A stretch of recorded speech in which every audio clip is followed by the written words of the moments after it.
excellent, state champions, regional finalists, and a World Series team winning 3 games. Duly executed the 16th day of September by our chairman, Kevin Wayne. Thank you. Congratulations, guys.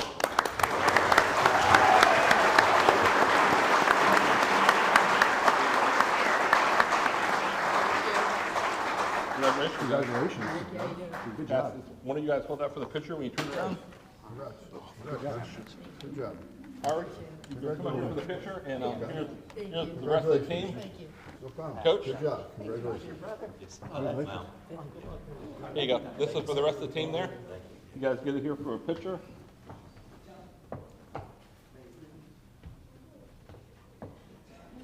We got some parents. The parents will come down and get a picture too. You can.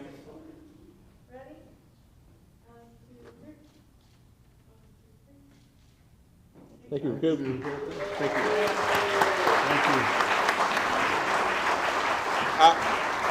Howard, would you like to say a few words? And also I'd like to thank the parents, too, that are really involved with this and with the kids' sports, why it's so important as a parent to keep these kids active and keep them off the video games and playing, being outside, enjoying the great weather here in Southwest Florida. Howard? Howard Gold, president of South Fort Myers Baseball. Moved here in 1988 to be the project manager in this building, the old courthouse historic restoration and conversion into the commission meeting rooms, offices, all the meeting rooms. The project won many awards, including being listed on the National Register of Historic Places. We built the home off Daniels, had 2 sons born at Lee Memorial, who grew up at South Fort Myers Little League at Ruttenberg Park. They're now 36 and 34. I've been a coach, volunteer, board member for 30 years, 24 of those as president, and it's a tremendous honor for our league to be recognized in this building. As you can see from the proclamation, we've been a very successful league for the last 25 years, including state championships in 04, 07, 09, 10, 17, 23, and 25. All capped off by this year's 12-year-olds playing in the World Series. One thing that doesn't show on TV is we stayed in the dorms, surrounded by teams from Japan, South Korea, Taiwan, and Latin America, winning 3 games there and finishing with a 23-2 record. I'd like to thank the county commissioners for their support of youth sports in Lee County. Guys, we'll meet you all out at the tree and give you your copy of the resolution. Thank you. Thank you, Howard. Thank you.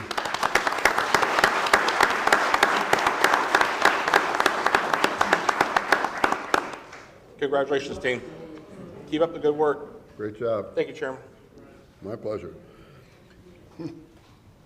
Next proclamation will be by Commissioner Hammond. Thank you, Mr. Chairman. I'd like to call up the folks from Sizzle Dining Month, if they come to the podium, please.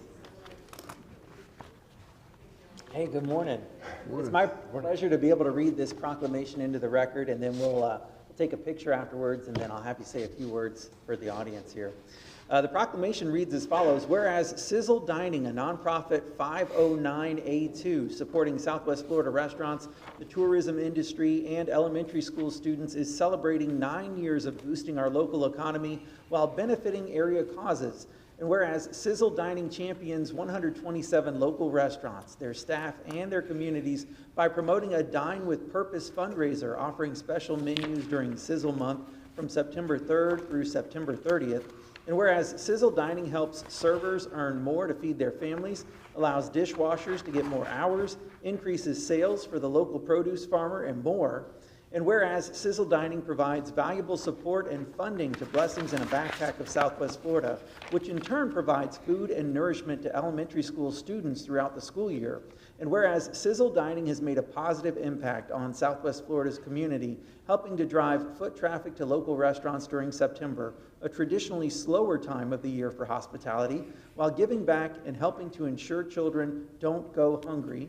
Now therefore be it resolved that the Board of County Commissioners of Lee County, Florida does hereby declare September as Sizzle Dining Month and recognizes Sizzle Dining for its invaluable impact on restaurants, tourism, and students in Lee County for the past 9 years.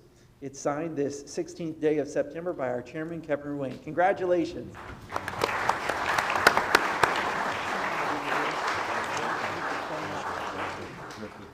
Thank you.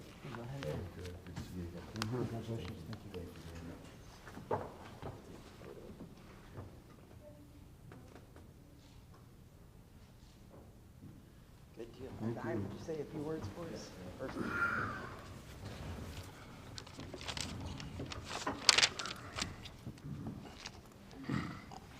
I'll make this very brief. Good morning, Commissioners, and on behalf of Sizzle Dining, I want to thank you for today's proclamation. It really means a great deal to us. A special thank you to Commissioner Hammond for sponsoring and presenting this to us today. Sizzle Dining runs September 3rd through the 30th with over 125 restaurants participating this year, a record-breaking number. The event encourages local diners to dine out during the slowest month of the year and creating more than $3 million in local economic impact alone. Servers earn more in tips, dishwashers get more hours, and the boutiques benefit because you got to say yes to the dress even when you're going out to enjoy a good dinner. It helps drive local in-state tourism, puts heads in beds for Lee County as well. Most importantly, every meal gives back, and last year we raised over $60,000 for Blessings in a Backpack, feeding local elementary students who face food insecurity on the weekends. So thank you again for this recognition and support of an event that strengthens both of our economy and our community. Thank you. Thank you very much.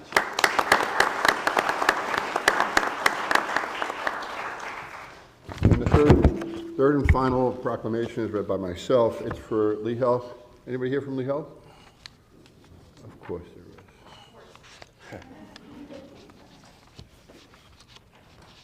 Got the whole team here today. Great. Good morning. So I'll read the proclamation. We'll come up for a photo. After that, if there's a person who'd like to say a few words for the audience, that'd be great. Appreciate it. Whereas Lee Health Trauma Service District serves 5 counties in Southwest Florida: Lee, Collier, Charlotte, Henry, and Glades. The organization is committed to raising awareness about fall prevention and educating residents steps they can take to reduce the risk of falls.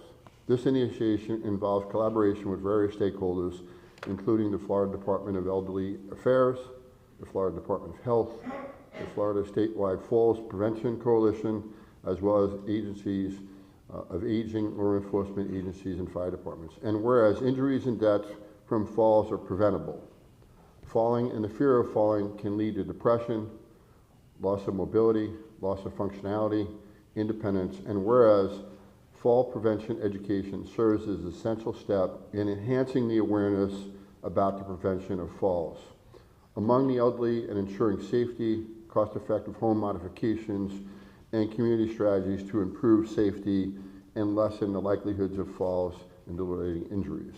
And whereas Lee Health's Trauma Service District serves a 5-county region in Southwest Florida, including Lee, Collier, Charlotte, Henry, and Glades, they're actively working to raise awareness about fall prevention and encourage Florida residents to take steps to protect those at the risk of falling.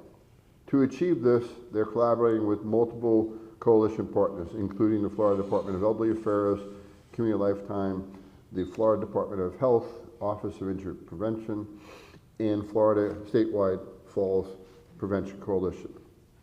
Recent statistics show that death rates related to falls have increased significantly by over 70% amongst adults over 65 to 74, by more than 75% on those aged from 75 to 84, and more than doubled for seniors over 85. Now, therefore, it's resolved that the Board of County Commissioners, Lee County, Florida, does designate September 22nd, 2025 as Fall Prevention Awareness Day, signed on the 16th by myself, Kevin Moraine, as chairman. Congratulations.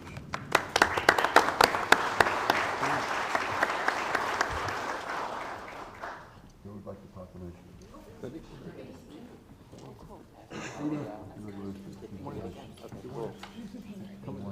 Guys, good to see y'all again. You can see it all again. Oh, you made it work.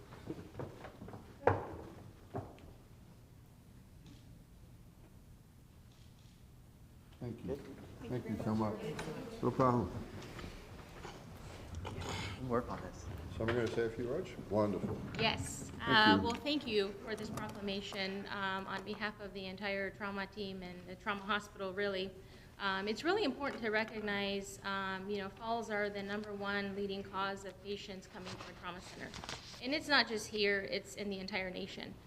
The population keeps aging, and falls are, as much as we try to prevent them, they continue to happen. And so We see patients that are mildly injured, sometimes just with a fracture that needs to be repaired, and unfortunately, it's not uncommon to see people with severe bad traumatic head injury and other injuries that really are life-altering for not just the family member, but the entire family. So it's important to recognize that they happen, and it's important to take the steps that are pretty easy to do at home, but like I said, even with those preventions, falls are still going to happen, so we got to do the best we can to try to prevent things like as simple as being careful when you pet your dog, being careful with the shoes you wear, decluttering, staying clear of areas where somebody could trip. And obviously, the older we get, the more likely that we can fall, but it happens to everybody, and it's important to recognize, that they happen and that we don't want to be in that situation, giving and getting bad news in the hospital. So thank you. Thank you.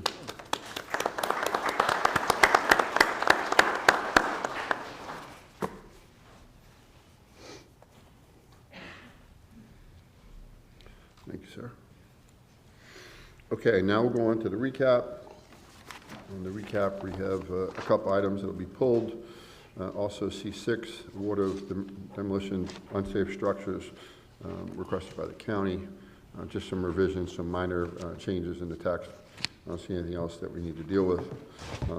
Having said that, consent agenda, any items wish to be pulled? Commissioner Hammond? None today, Mr. Chair. Commissioner Pendergrass? None. Commissioner Mullica, you have number 8, number 27. Any others? No. Okay. And I don't have any to pull. So can I entertain a motion for the rest of the consent I'll agenda? move the balance, Mr. Chairman. I'll second it. We have a motion and a second. Any public comment? Yes. Come on up.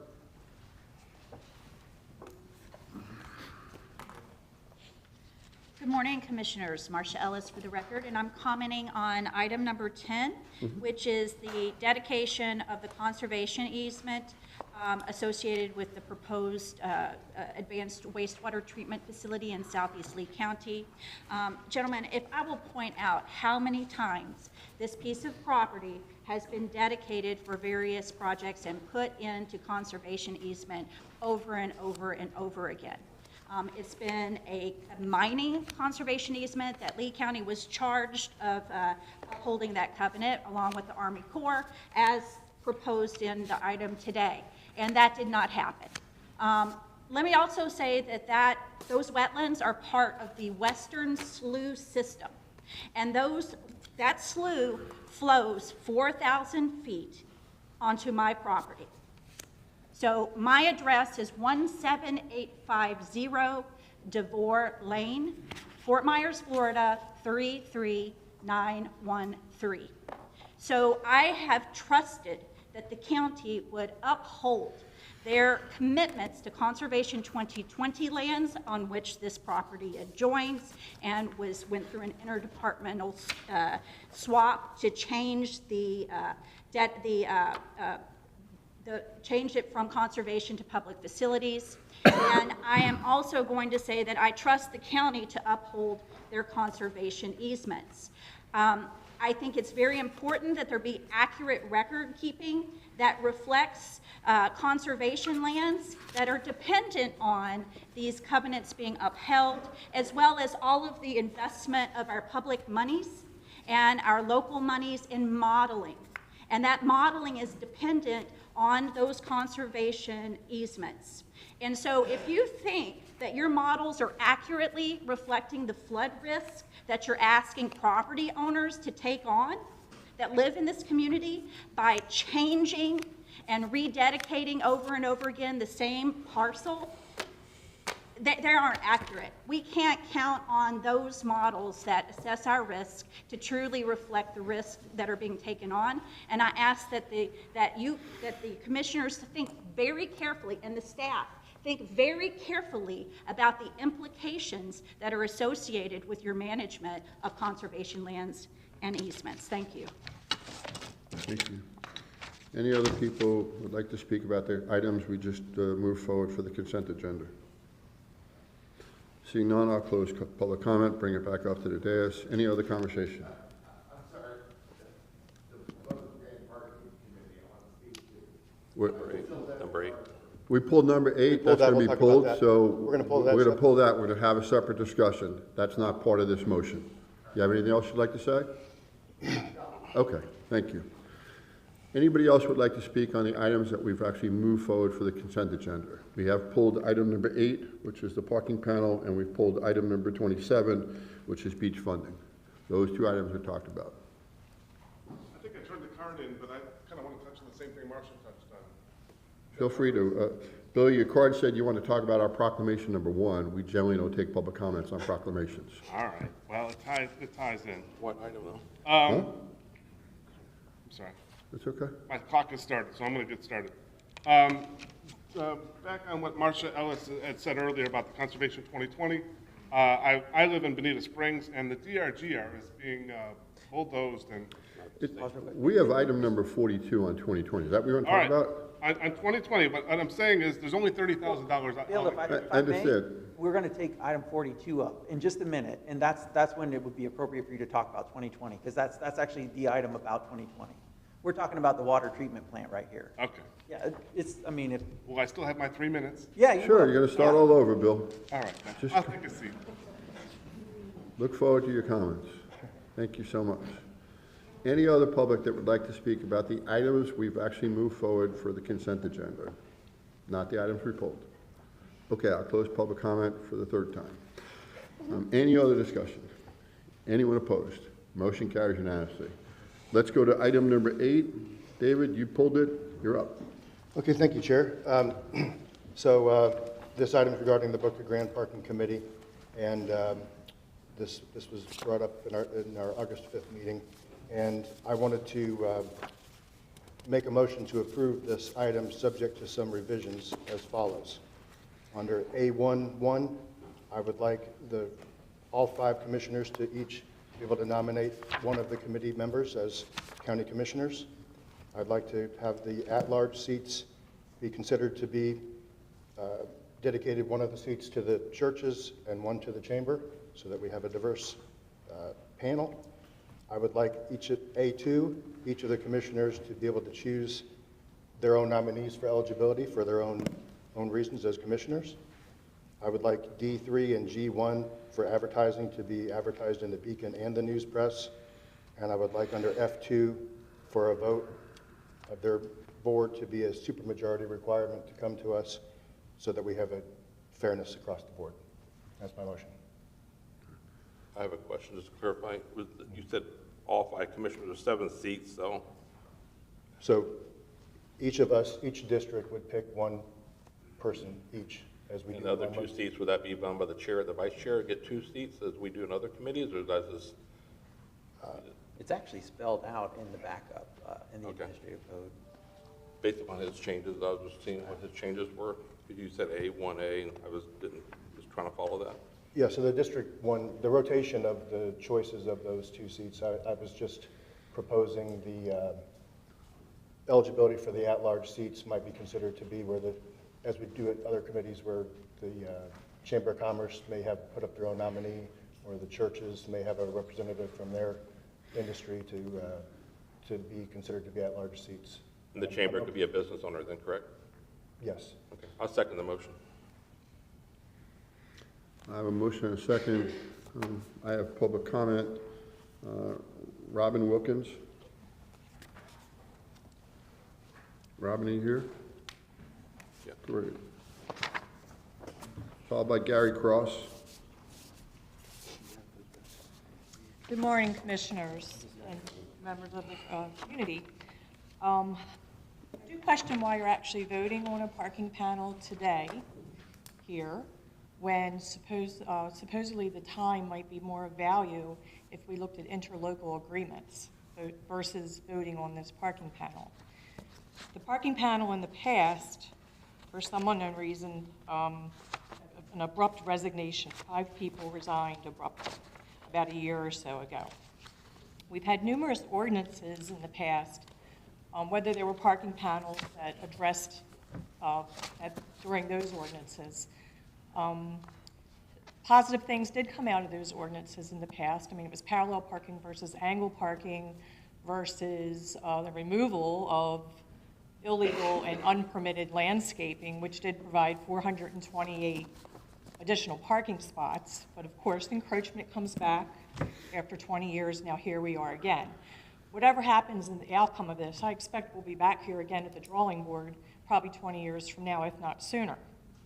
History repeats itself, and there's a definite history here.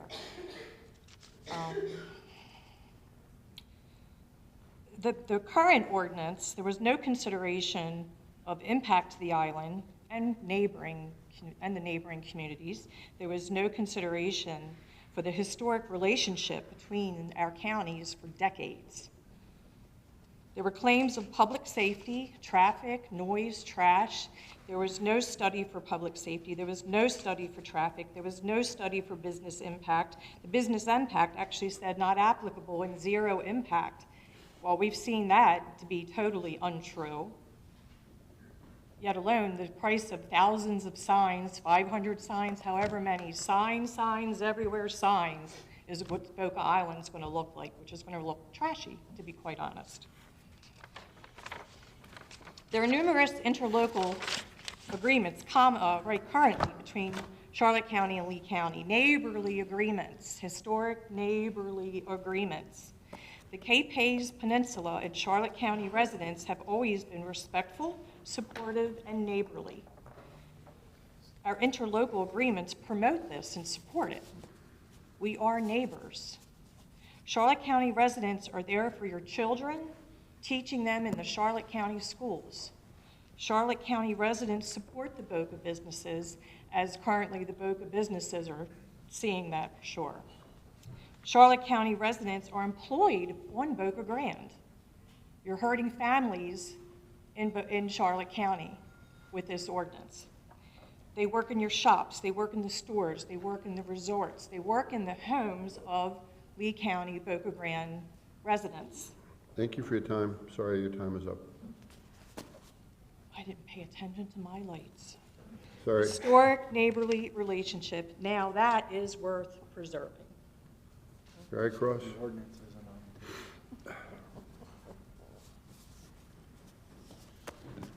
Good morning, Commissioners. Thank you so much for having me here.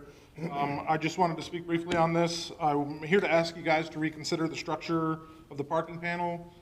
Please allow applications to be submitted, and a more diverse group allows for a better understanding of the community needs for this parking panel and for it to do its job. It just seems that it would be better to have a broader span and diverse group. So, thank you. Thank you. Marco Mader? Marco?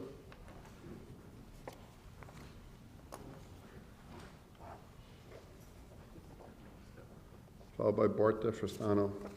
Hello, how are we doing, Commissioners? Good morning. Good to see you again.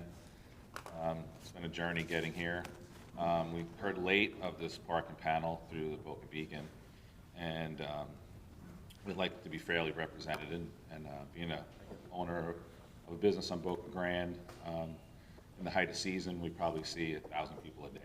So I feel myself and my business partner, have a good perspective of what off-island community, on-island community, our whole community combined, we'll see and hear. Get a lot of people, employees, and lately people come to say they support us from off-island and feel that they haven't been represented off-island as well. And I'd like to nominate Bart DiStefano to be on this panel if this panel is going to be approved, because I think we have a fresh perspective every day of hearing how the communities meet each other, Charlotte County, Lee County, the off-island communities. So I respectfully ask to nominate Bart DiStefano to be on this panel. Thank you. Bart, you're up.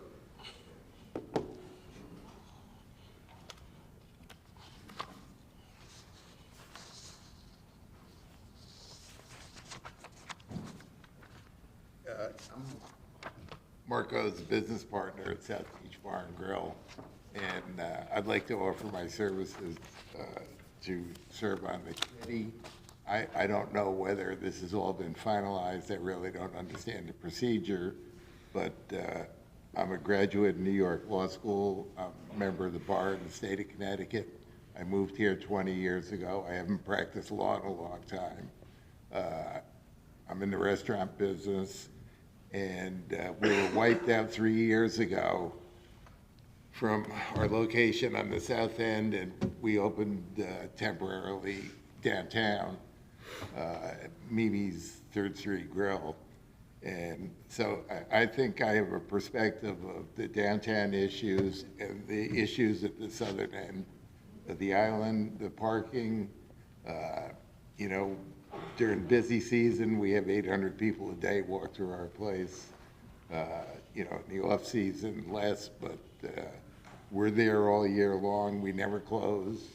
I drive down that island every day. I see where people are parked and where they're not. You know, I live off island. I served 5 years on the board of directors of the Boca Grande Chamber of Commerce. I served in numerous advisory boards up in Connecticut, and I think I could be a valuable asset to this committee. Thank you very much. Thank you. Betty Bowen? Betty Bowen, sorry. My mother's phone. Good morning. Good morning. So I raised 5 children on Boca Grande back in the time when Boca Grande was the best years. And we were free, and there were 3 distinct economic. There was the workers, the fishermen, and the beachfronters. And we all got along because we all kind of stayed out of each other's businesses. I don't understand why this panel is now, and it wasn't back before you did the parking thing. That would have been nice to have a representative. And that's why I'm here this morning. I would like to have more of a representation of the businesses and the restaurants and the construction people who use most of the parking. Mm-hmm. And so I would just like maybe an application process so that we can more fairly represent everyone. Thank you for your time. Thank you. Melanie Gannon.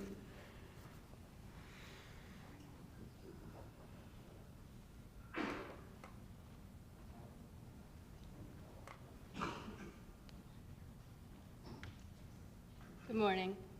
Good morning. My name is Captain Melanie Gannon. I'm a local fishing guide as well as a retail employee on the island.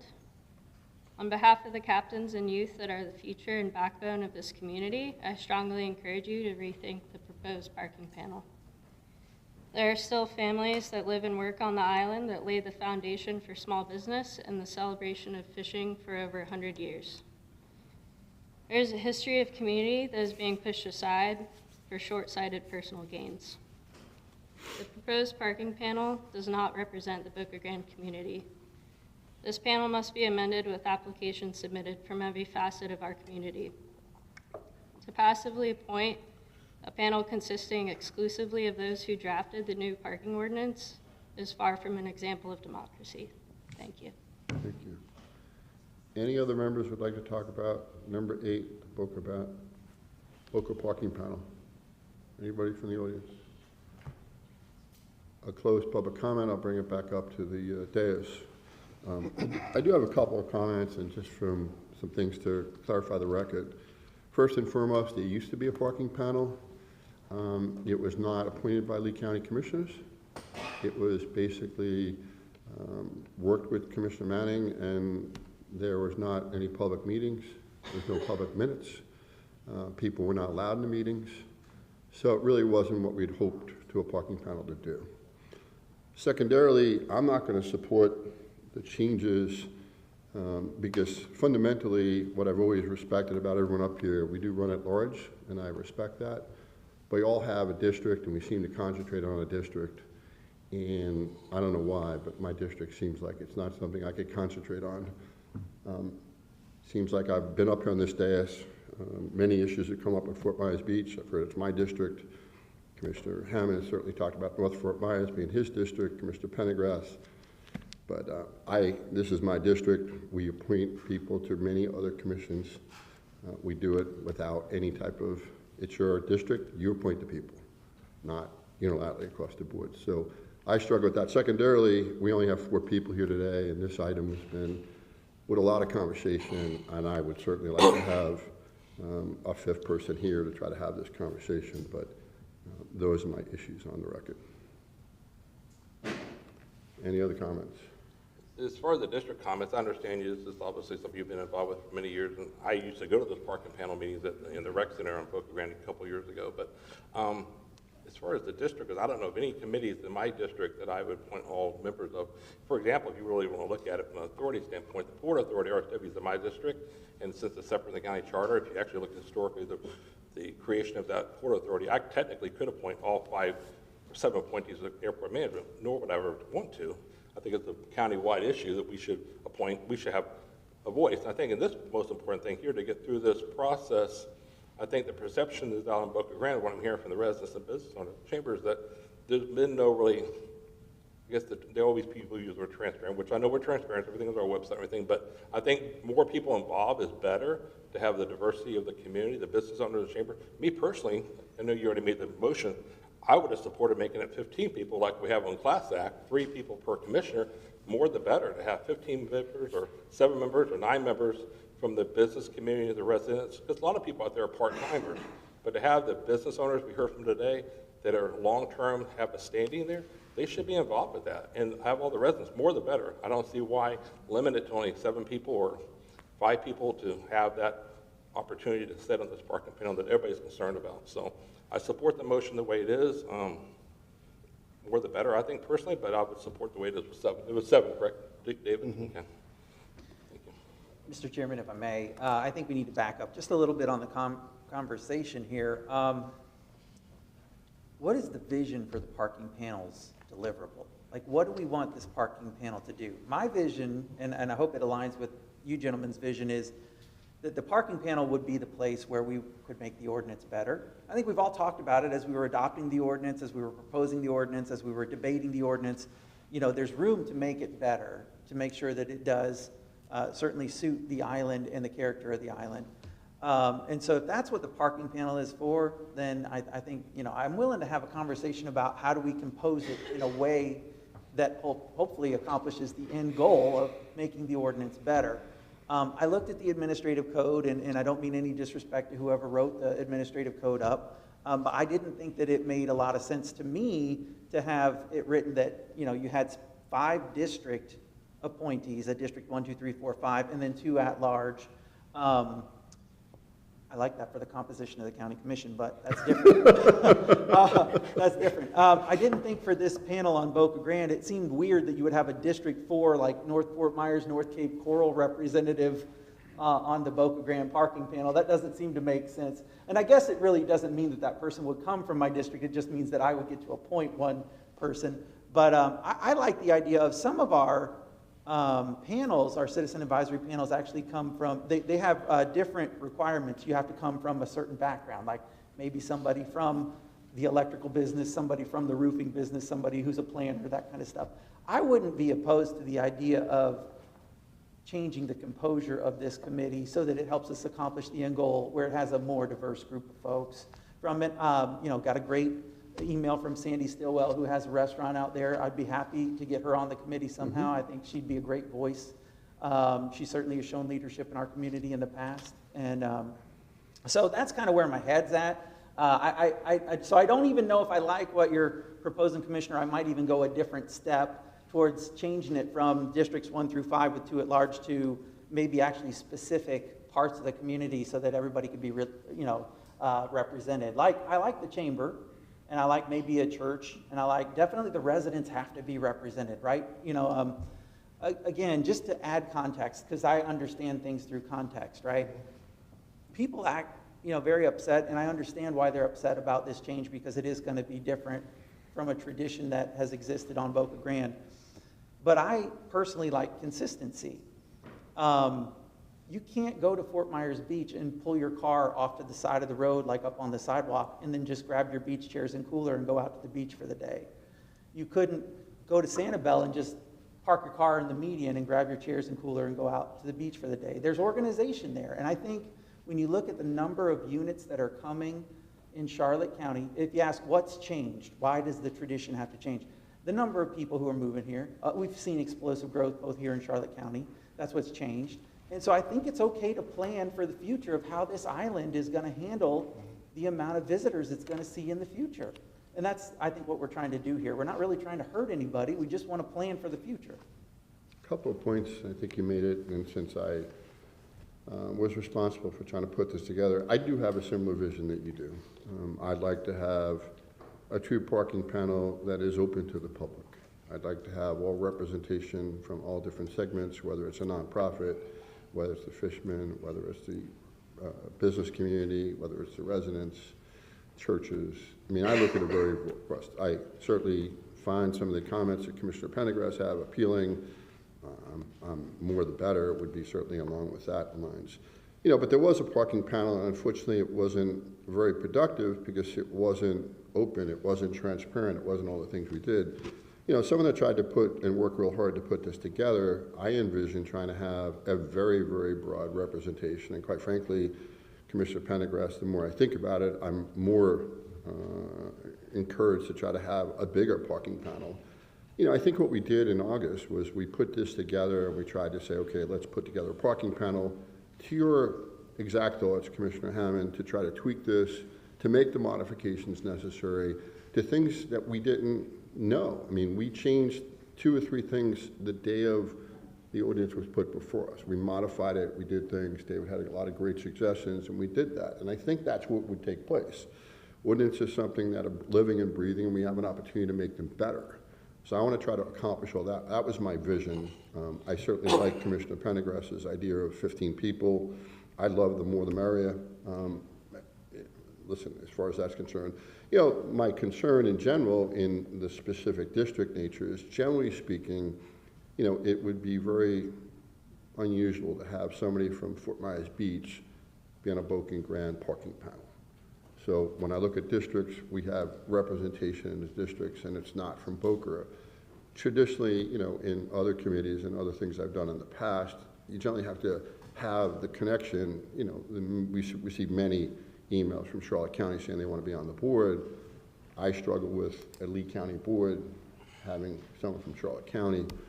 Again, if they're part of a church, maybe that's a connection. But just because you go to Boca 5 times a year doesn't mean, in my mind, you should be on the parking panel. That's just kind of thinking about that. The other issue, you know, we did get an email and certainly a request from Charlotte County, and I always want to work with our neighbors. That's essential. You know, but one of the things that I had said when I had a long talk with the chairman of Charlotte County is that, you know, you are adding to this problem exponentially, and you're not addressing parking at all. You can't build tens of thousands of units within a 3-mile radius of Boca Grande and not expect to have an overwhelming. You know, I would certainly want to work with Charlotte County. I would hope that they could accelerate opening their beaches, opening their parks that they have, and concentrate on the recovery so they at least try to offset just some of the demand, since a lot of the demand is created from Charlotte County. And you know, those are the issues. And as you're making these communities and you're building tens of thousands of 10,000 plus homes in different segments, you'd consider that what are the implications to the surrounding neighborhoods, what are the implications on infrastructure, what are the implications on communities, and who's going to be able to accommodate all these people that have access to a beach in 3 miles, but there's not enough parking spots. And when I had the conversation with the chairman, I'm like, do you allow parking in mediums? No, we don't. How about private streets? No, we don't.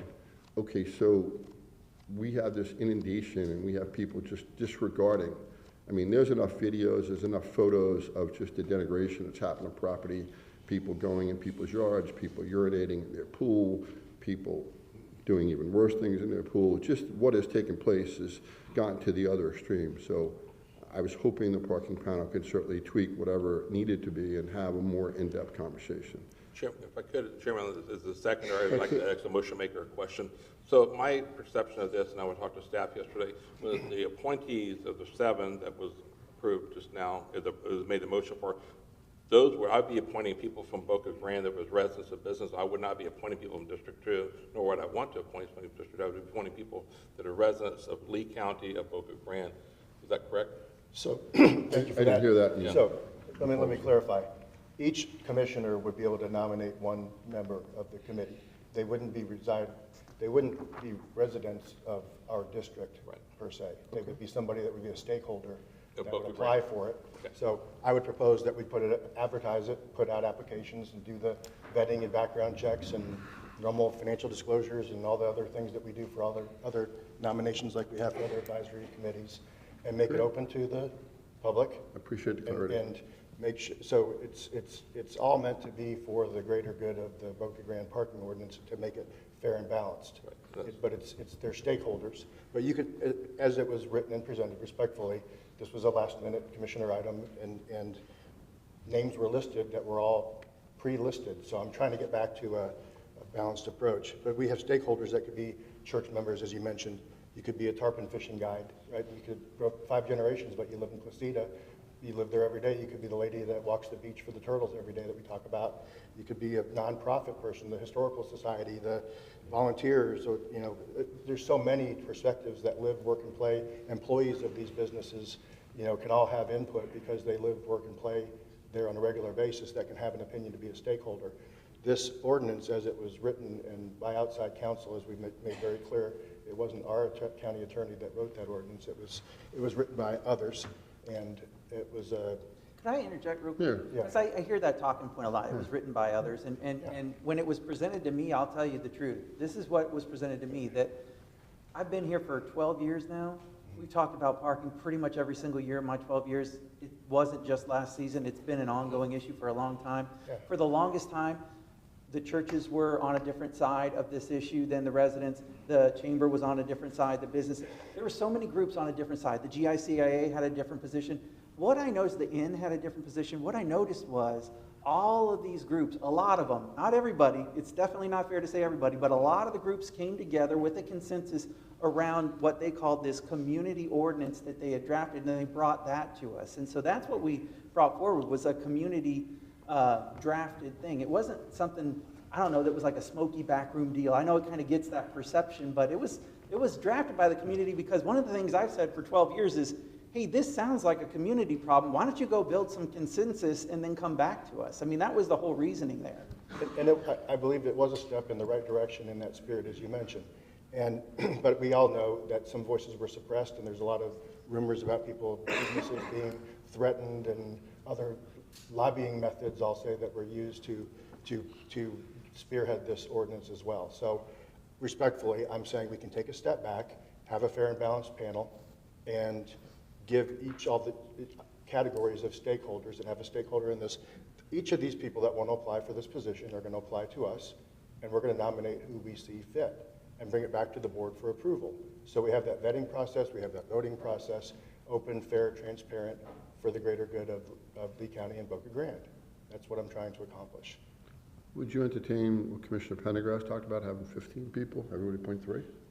So would that be the only amendment to my motion then? I'm just asking, would you elaborate your motion to have 15 as opposed to 7? I would consider that. Well, so let me ask, what do you think the benefits of that would be? I'd like to hear. A broader representation. You'd have not just one person there from church, maybe you'd have a couple. They bring in different points of view.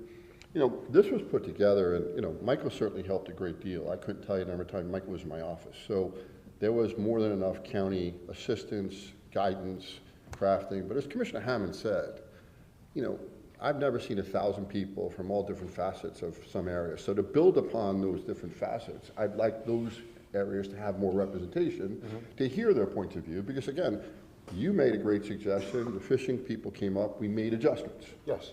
So I'm thinking if you have, you know, maybe more than one voice from that area, more than one from the churches, one from the business community, they bring points of view up that we might not necessarily take consideration, and we can make quick tweaks in this regard, because we're going to try the best we can, but this is going to be something that's going to be adjusted. And we'll learn things very, very quickly on this. And that's kind of what I liked about Commissioner Pendergrass. You know, in the regard, I just wasn't clear on your motion this morning, because you were talking about everyone gets it. And I just think of districts in your area. And And that was really the English being a misunderstanding, I'm language, sorry. we know that, Yeah, right? no problem. That was really, and I'm glad you qualified it, and Commissioner Pendergrass did. Chairman, if I could, my second was for his motion as it was. My comment about the 15 people was just me talking about this whole process, not knowing what he was going to bring up this morning. I do not support that at this moment, without looking at. I supported this. I would have been there. Oh. You would have had me. Well, my thing is, I'm just I would trying have to. been there, because I think if you give each commissioner the opportunity to appoint 3 people each, and you got 15 people, 3 of them from each of us, then we're going to appoint probably a business person, probably a resident, probably somebody from a different thing. And you'd get that natural diversity if you had each commissioner appointing 3 of their own people. You were selling me on it. I would actually go along with that, There's, Chief. there's pros and cons. I'm sitting here thinking about, a lot of these people are going to, obviously, parts here today and staying here. We have the business owner in the chamber. We're going to have a lot of people seasonal. What's a quorum? Do we have a supermajority? And I would support whatever. I'm just saying, if that came up, I would be supportive. I'm just saying, right now, though, we kind of got sidetracked. We're talking about the parking panel, and we started talking about the ordinance, how it got written. By the way, Neil Montgomery told me she wrote that for a client. So just for transparency, she told me that. So I'm not really, we're talking about that. We're talking about the growth in Charlotte County. And at the end of the day, I think a lot of people, this whole parking thing is selling people a false hope of we're going to create this parking thing. We need structure there. I want signs, I want towing, I want all the enforcement. But at the end of the day, people are still going to come to this public access island. I think a lot of people I've talked to think once we put this in place, everything stops. Nobody's going to come to Boca Grande from Charlotte County, anywhere else in the country. And people are still going to come to your island. It's a beautiful place. People are still going to come there. The business owners want people to come there. People that live there probably want people to come there too. Who wants to live on a dead island? So I think a lot of this is people are going to think a year or two from now, why didn't this work? Because people are still going to continue coming there from Charlotte County and Lee County and Sarasota County. And it's just going to continue. But we need the structured parking. We don't want people parking on the sidewalks, which is a state statute, by the way, on that. So that can be enforced today without signs up. So all this can already currently be enforced if law enforcement applies their current state regulations. But I just want us to get to a place where people on the island are happy that we looked at this in a fair, transparent way, that everybody's included, everybody's voice matters. And that's why I think some people want to be more involved with the business owners who have more, and also the full-time residents that live out there. And that's why I supported that, because I was under assumption based upon what staff told me from the current ordinance before us today, that residents would be required to be residents of Boca Grande, not Charlotte County or somewhere else. So I was going to appoint people from, if I had the opportunity, I would appoint people from Boca Grande that lives there to have a stake. Okay. Yeah. Great. So let me just clarify. So done well, this committee could really do some good and have local representation and open meetings and participation from the public, feedback. I mean, I think a lot of positive things. Now, just to be clear, the discussion about 15 people, and it would be 5 commissioners having 3 appointments each, correct? Mm-hmm. And the supermajority, we're okay with that, right? That was part of my original motion. What's the intent behind that, I guess? To make sure that we have a fair and balanced representation, that they actually come to consensus, as you mentioned. Do you think that 15 helps give more of a balance with more people, so it's not? It was your recommendation that you asked for 15. I mean, it's, Yeah, No, but and the reason why I like the 15, sorry, Yeah. Commissioner Hammond, the reason why I like the 15 is you have an opportunity to not say, okay, you know what, I had one person from a church, one person from a neighborhood, one person from a nonprofit, and those 3 voted, so now all of a sudden you're squeezed out. I just thought with more voices, you might potentially have a fairer representation or a broader representation. No, I agree. Ergo, I you wouldn't agree. need the supermajority. That seems kind of arbitrary to me. Yeah, I'm trying to understand with 15 people what a supermajority is. I use 2020 for 15, but again, that's for the whole county where this is a small island. The 7 might be in compliance based upon population and amount of business owners. I mean, try to get a quorum of 15 people might be kind of hard on an island like that when it's seasonal and you have, And that's where I struggle with We're only going to supermajorities. meet 2 or 3 times a year, based on what Pat was outlining. It's not every 2 weeks. I don't know the schedule, I don't know what, they'll probably determine their schedule or kind of recommend a schedule once they start getting into the Sure. meat of things. I just saw what was. Sure. All right, we have a motion on the floor, we have a second. Is somebody making a motion to amend my motion, or is? Well, you're the motion maker, he's the second. So it doesn't seem like he wants to go to 15 yet? Well, whatever it's up to him. Okay, what would you like to do? I'm trying to find compromise, middle ground as always. Sure. So, if it would get us over the finish line, I would be willing to amend the 7-man 7-member panel to 15 without changing any of their parts of my motion. How many? 15. 15? A second. All right, we have a motion, a second. Any other discussion? Could we, I just want to know what I'm voting on. I'm not 100% clear what I'm voting on. All right, Could we restate the whole? let me read it back in as close as I can, as the attorney can see it.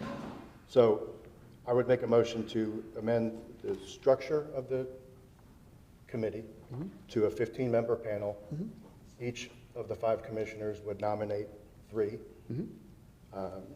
We would advertise the openings to the public to apply to each commissioner. We can make each commissioner can choose as they see fit for eligibility and bring it back to us to vote on those nominees.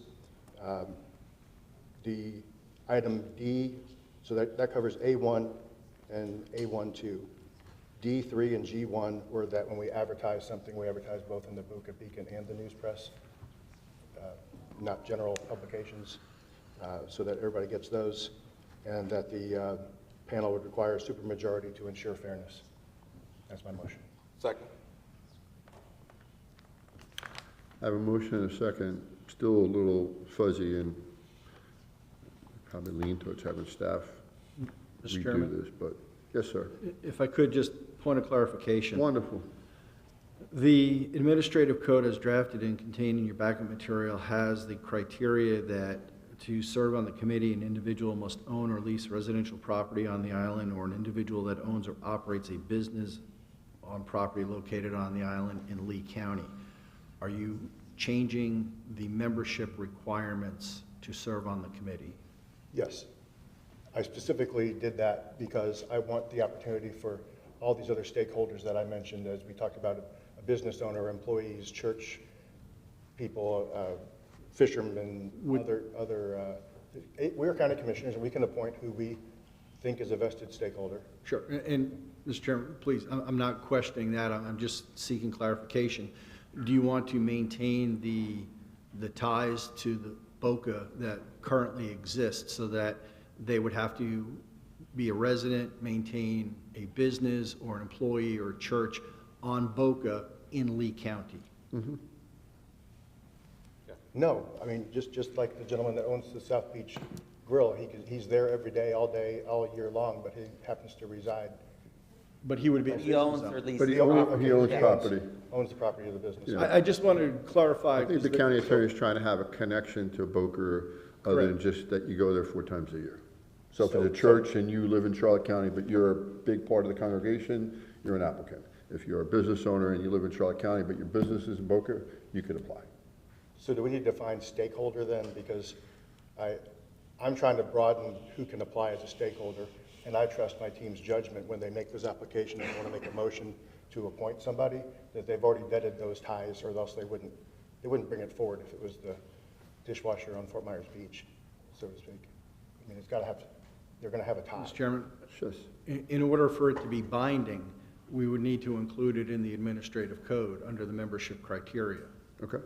So that's the only clarification I'm seeking is, do you want to maintain the tie, whether it be business, church, not-for-profit, chamber, or business owner or employee on Boca in Lee County? Right.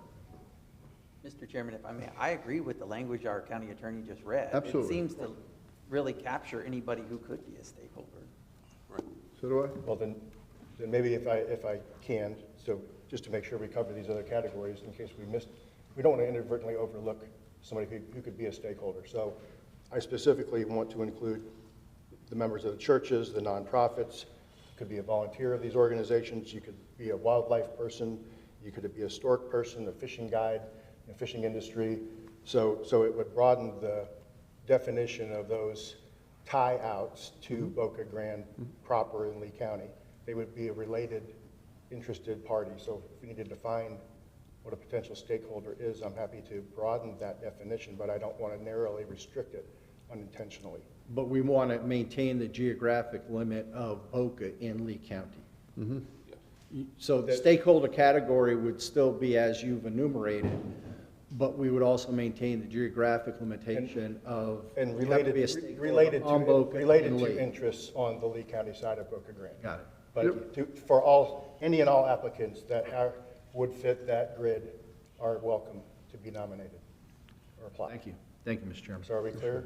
So any and all stakeholders related to Boca Grande can make an application, and we can nominate who we see fit. Commissioner Hammond?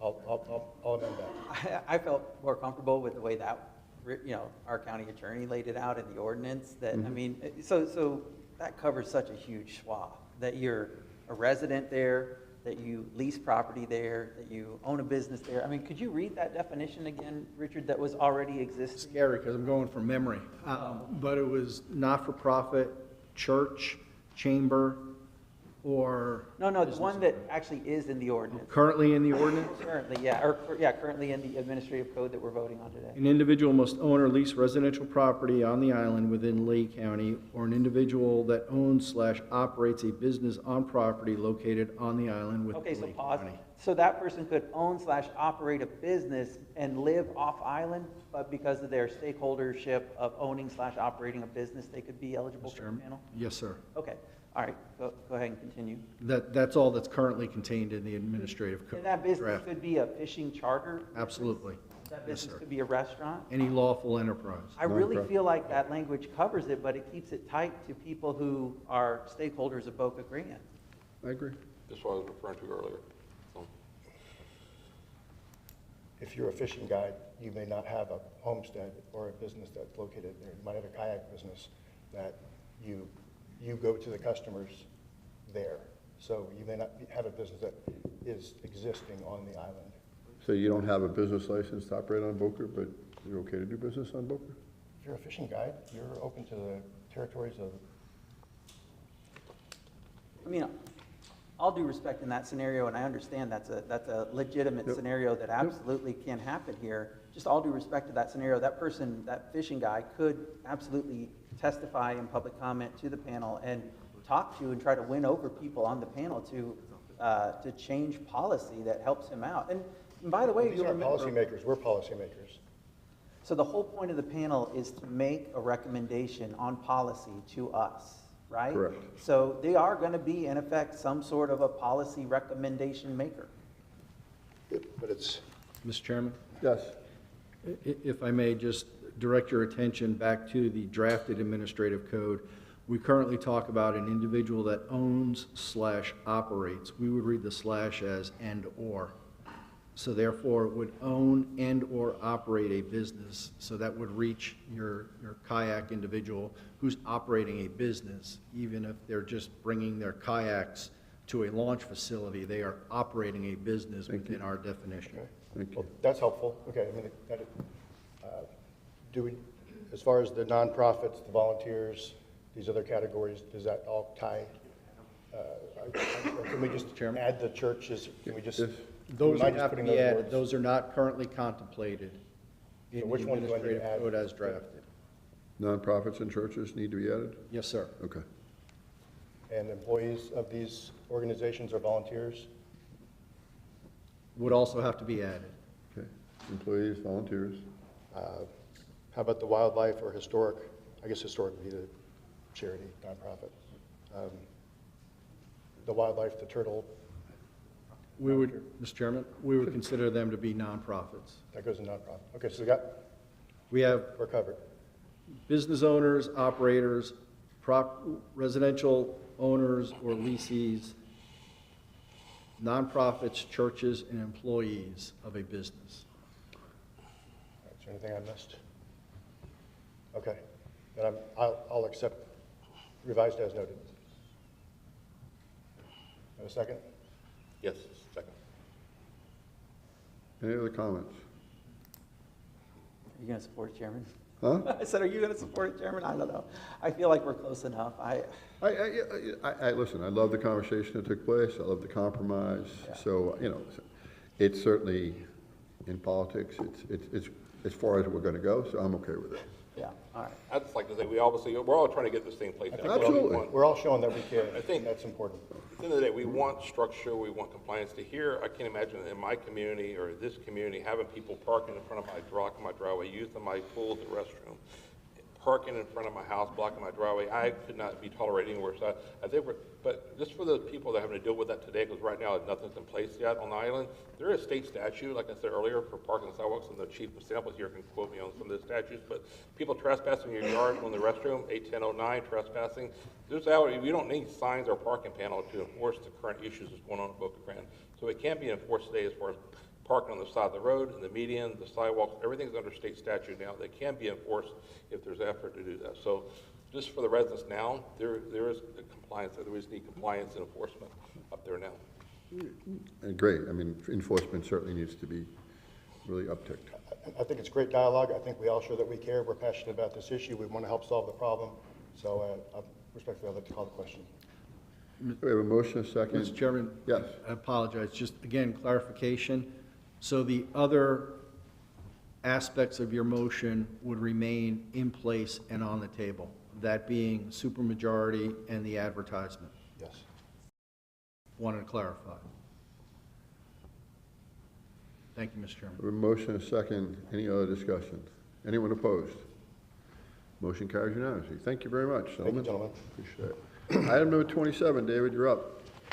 So, the other part of this discussion that we didn't get to have August 5th was talking about beach renourishment funding, and this item is regarding an application for funding. So I was hoping that the county manager and staff would review this item with us and its intent, please. Thank you, Mr. Chair. I'd like to Absolutely. ask Mr. Steve Boutel to present the item. Thank you.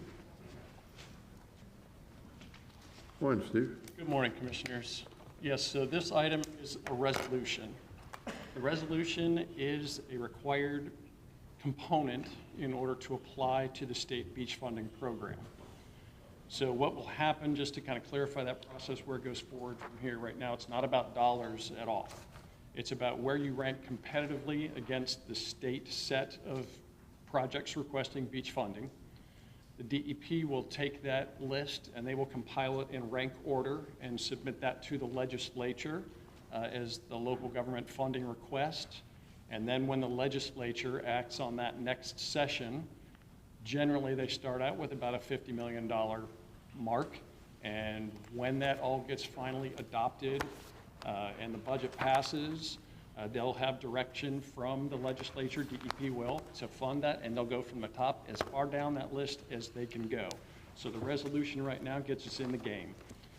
What we know right now is, from the draft information that's available, is there are over 50 projects that applied this year, and they total up over $190 million.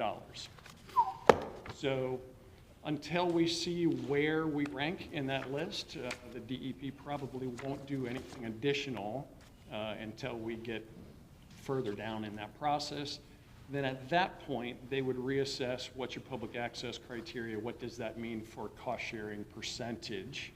And meanwhile, on the federal side, I just will tell you for information, the Army Corps is reevaluating what the public access and cost sharing percentage looks like for them. That has to be known in order for the state to figure out their piece, because they share a percentage of the non-federal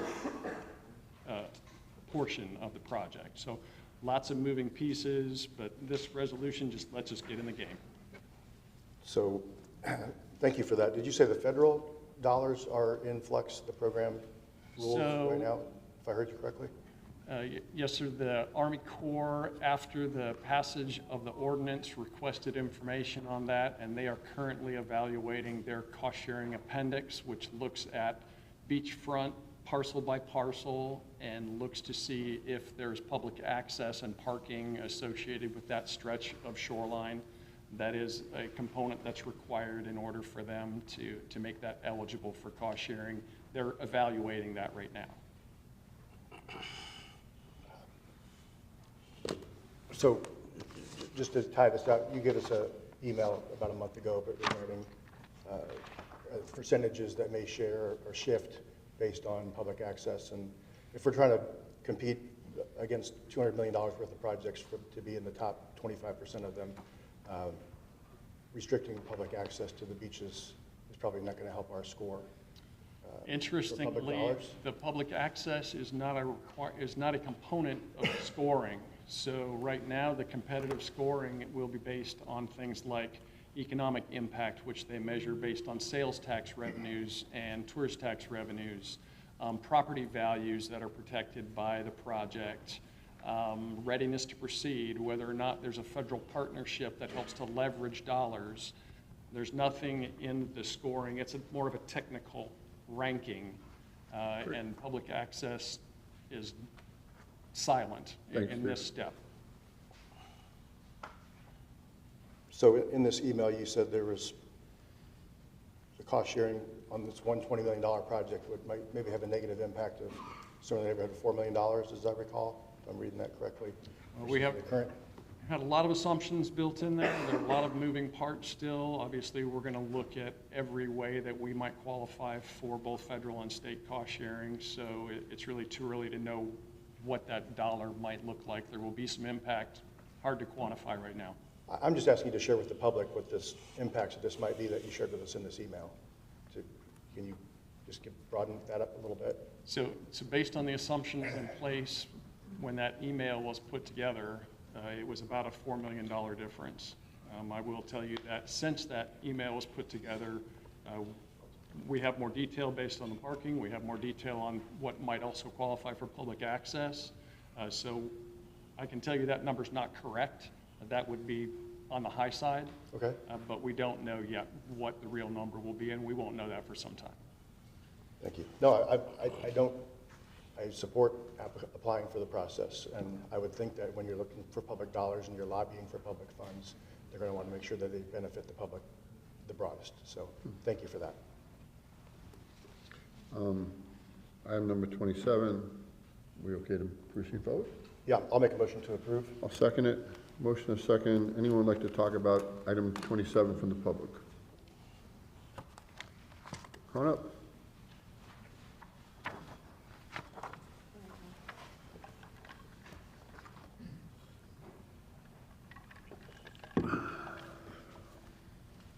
Good morning, Joyce Campana. I just have a question to follow up on Commissioner Mullica's question. So we apply for the grant money, and after we see how much we get or not get, then we know how much county funds have to go towards it? If I'm understanding what you're saying, it looked like the county pays, what, 25% of what we get? I'm not clear. Is there a way to have another SWAT at this once we know what the county's financial burden would be? Because I think that's very important, especially with something like beach replenishment. At some point in time, we might want to reconsider the whole process of replenishing sand and fighting against Mother Nature. So I'm unclear as well as a taxpayer on what our final financial burden will be. Or if we don't know, will we get a chance to go with the project or not when we do know? Thank you. A motion and a second on the floor. Any other discussion? Any objections? Motion carries unanimously. Thank you all. We'll move on to the administrative agenda. Item 42. Thank you, Mr. Chair. This item is to approve acquisitions and matrix priority system for Conservation 2020 acquisitions. I'd like to ask Mr. Robert Clemens to present the item. Good morning, Commissioners. Robert Clemens, County Lands. First part of this motion is to approve 9 nominations to go forward for acquisition activities. The next portion is to approve a 2-tier system and to put those new nominations as well as existing nominations into that tier system as to priority to pursue acquisition of 2020 nominations. There's a total of 21 nominations that we have in total. There would be 11 in Tier 1 and 7 in Tier 2, with 3 nominations that have not made it through the vetting process to get it this far to be a nomination approved for the board to consider. Any parcels that reach purchase agreement status would be brought back to the board for their consideration going forward. If we could go to the next slide, please. This slide is an inventory of county conservation properties. There are about 31,700 Conservation 2020 properties, and then we have the list of county, federal, state, city, not-for-profit, and private or developer-required conservation properties, and that totals about 141,700. If we may go to the next slide, please. This slide would be the parcels that are in Tier 1. In total, those 11 parcels we're estimating would be around $4.5 million. We currently have a total of $19 million in the acquisition fund. What we're proposing is to work through Tier 1, and once we work through the Tier 1 parcels, to proceed with either new nominations that score highly and or those parcels that are in Tier 2. If we may go to the next slide, please. These are the parcels that are in Tier 2. There's 7, and then we have, at the bottom, there's 3 nominations that have not fully gone through the vetting process. If we look at those in Tier 2, we're estimating about $43 million worth of properties in Tier 2. In total, we have about $47.5 million estimated for all of these nominations, with the funding at $9 million at this time. The recommendation would be, further to consider the quality of these parcels and any new ones that came in that may score and rank higher than these particular parcels in Tier 2. And again, that would be brought back to the board to move them from Tier 2 to Tier 1 for acquisition consideration. If we may go to the next slide, please.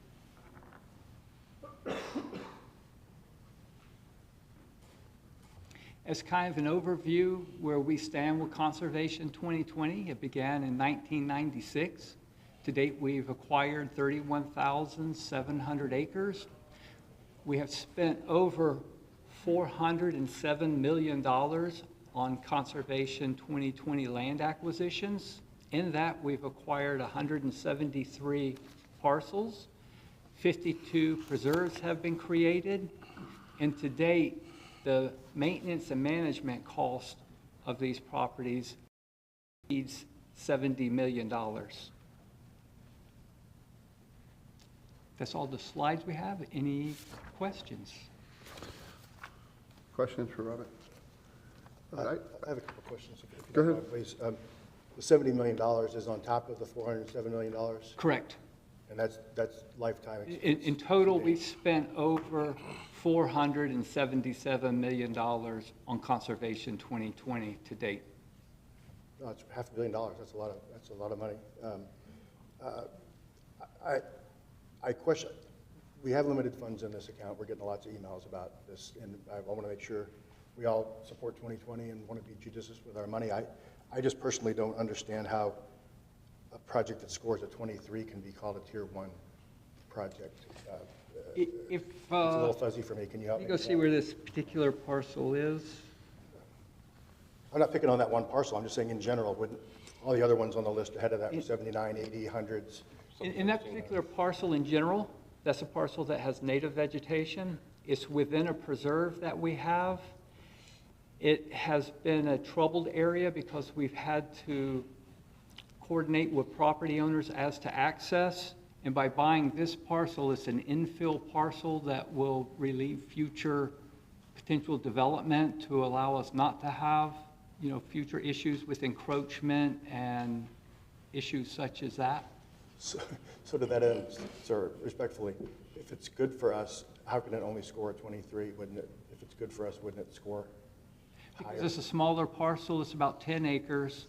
That's probably the biggest characteristic of it. However, it is adjacent and within our existing preserve and adjacent to sensitive lands on Pine Island. So are we looking at adjusting our criteria for this, the current scoring model? Is that being amended or reviewed? We're not amending any of the scoring. What we've done is looked at these individually, whereas some of the ones that are, the bulk of the ones in Tier 2 are properties that have previously been used for agricultural or pasture or grove. Almost all except for one are cleared lands. They are basically just former farm fields or grove operations that don't have native vegetation on them at this time and would have to go through a management plan as to how we wanted to proceed or how the county wishes to proceed in, restoring those properties. Okay. No, I'm trying to make sure that I'm on the right page here. We all want to be judicious with our money and be strategic and make sure we're getting the most benefit for the taxpayer dollars when we're doing these acquisitions. And I don't want to fritter it away and then miss, this great project falls in our lap next fall. And if I may, Class Act asked for it, and we vetted this through Class Act, and we gave them a lot more specific information on each one of the parcels, and they voted unanimously for the tier system and how the parcels are allocated within each tier. Okay, but before we close on any one of these deals, that'll come back to us to discuss or approve. Correct. Correct? So we're not spending any money today other than the incidental. Correct. There's costs. 3,000 we're recommending for due diligence appraisals, the title searches and such. Okay, no more questions. Thank you. Chairman, Robert, thank you for this information, and thank you to all the Class Act members for doing this. Obviously, this has been a very prized possession of Lee County, this program. I know myself, Commissioner Hammond, we've been here together for 12 and 13 years. We've been very supportive of this. We actually had to take action back in 14, I think it was, to create a new ordinance that we're under now today, and we did that for a reason. We did that because back in 2008 and 10, action for the prior board, a lot of this, the community had lost some trust in 2020 because of some issues being used. You had to purchase property to get support of Alving, so we had to buy Ruby Daniels property and get land, at least the back door to get that support. We had to buy property in Estero to make this group happy. So people lost support of the program because they saw the program being misused. I think the most important thing all of us needed to know today going forward is this program has a purpose, preserving Lee County. For it to be viable for the future, we have to show good stewardship and policy making that we're buying properties that will be really, really important to conservation, for habitat, for water. I mean, how many projects we bought along the river, where it's obviously helping with the water issues here in Lee County. It's great to get a 10-acre parcel of land on an island, but 10 acres in Lehigh or 10 acres here or there just to help a defunct business is not good. We need to continue to buy those huge parcels like we did with Tiger Preserve, 4,000 acres, and Estero Bonita. Those are good conservation parcels we can continue to grow on. I support the program 110%. There's money in our fund. I know people think there's no money in the fund, but we have access to money. We can, any Tuesday, make that policy decision. And we have been doing that. That's why the fund is down, because you see the list of properties here, over 31,000 acres purchased. We've been very aggressive. We will continue being aggressive as far as I can see it, purchasing the main conservation properties that has a conservation element to preserve habitat and water quality. That's the most important thing here in Lee County, to preserve that area, because, the habitat, and this is not, buying an acre or two here in Lehigh or Cape Coral is great, but at the end of the day, those larger parcels are what I really look forward to supporting. And those Tier 1 projects actually bring a really high value of conservation part of that program. So 10, 20 years from now, we're sitting back looking at this, we can look back and say, yeah, we were part of this. We were part of this great program. Hopefully it's 62,000 acres in 10 years from now. I want to continue to see that growth. So again, thank you to everything you're doing in your office. Thank you, sir. Robert, specific question. Are you aware of an application that was ever brought up to the board that we didn't purchase in 2020? There is one parcel that we're recommending as part of this motion not to pursue acquisition of, and that is a parcel that is in southeast Lee County. That one is 100 acres, and it was former row crop and grove. We represented that offer to Class Act, and they recommended to put that in Tier 2 at this time because of the cost and the condition of that property. If your question was, have we done that in the past? Let me rephrase my question so it's clearer. Can you recall, as someone that's been in charge of 2020, an application that was forwarded up to the commission that we didn't move forward with, that scored high, that met all the criteria? Are you aware of any property we ever said? To my recollection, no. Okay. And you know, what's really important, I think, you know, what's going on today, I was on the phone with a pretty good developer that was trying to sell a piece of property to out in the marketplace, and you know, certainly wanted a purchase price of it was way up there, and then finally came back and said, we'll let 2020 buy it because there's no other buyers out there. You know, the concern in general right now is that Lee County is in a situation that first and foremost will always continue to support 2020 projects, but what you have is high vacancies. Is in a situation that first and foremost will always continue to support 2020 projects. But what you have is high vacancies, both on the residence. So we have this unusual amount of applications, which we can't buy everything, and that's why we do clarify the number of projects we have. When you look at vacancies, residential, commercial, you see development and building slowing down. There's all indicators of what the economy is. And the concern now, and many taxpayers have written to us, said you just can't buy everything that's out there. The other thing that we have to think about long term is as we buy properties, and if they don't score high enough, we're also taking them off the tax rolls.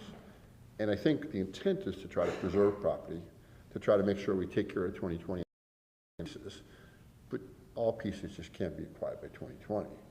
And I just see scores, like David said, that just seem historically low. And I know we're doing Tier 1 and Tier 2, but you know, if you have an 18 score, I'm just like, do we have a score that just, we don't put it on the list? I mean, do we get to a number that, you know, it's got to be 30, or it's got to be a number? I'm just struggling with how many applications we have. I'm struggling with just how many people asking, because when I look at your list of Tier 1 and Tier 2, 40 million we blow through in no time. If we funded everything on the list, I need double that amount of money. And that just isn't good stewardship. There has to be a balance in this regard, but I'm just trying to frame for the audience. I know a lot of people are upset, and there's this concern that we're not going to fund 2020. I can assure you, as a commissioner that came from a conservation and certainly governed there, I can't see any property that's worthwhile that I wouldn't support in any situation. I don't care how bleak things are. But we just can't buy everything and anything, and I think the tier is at least a step in a direction.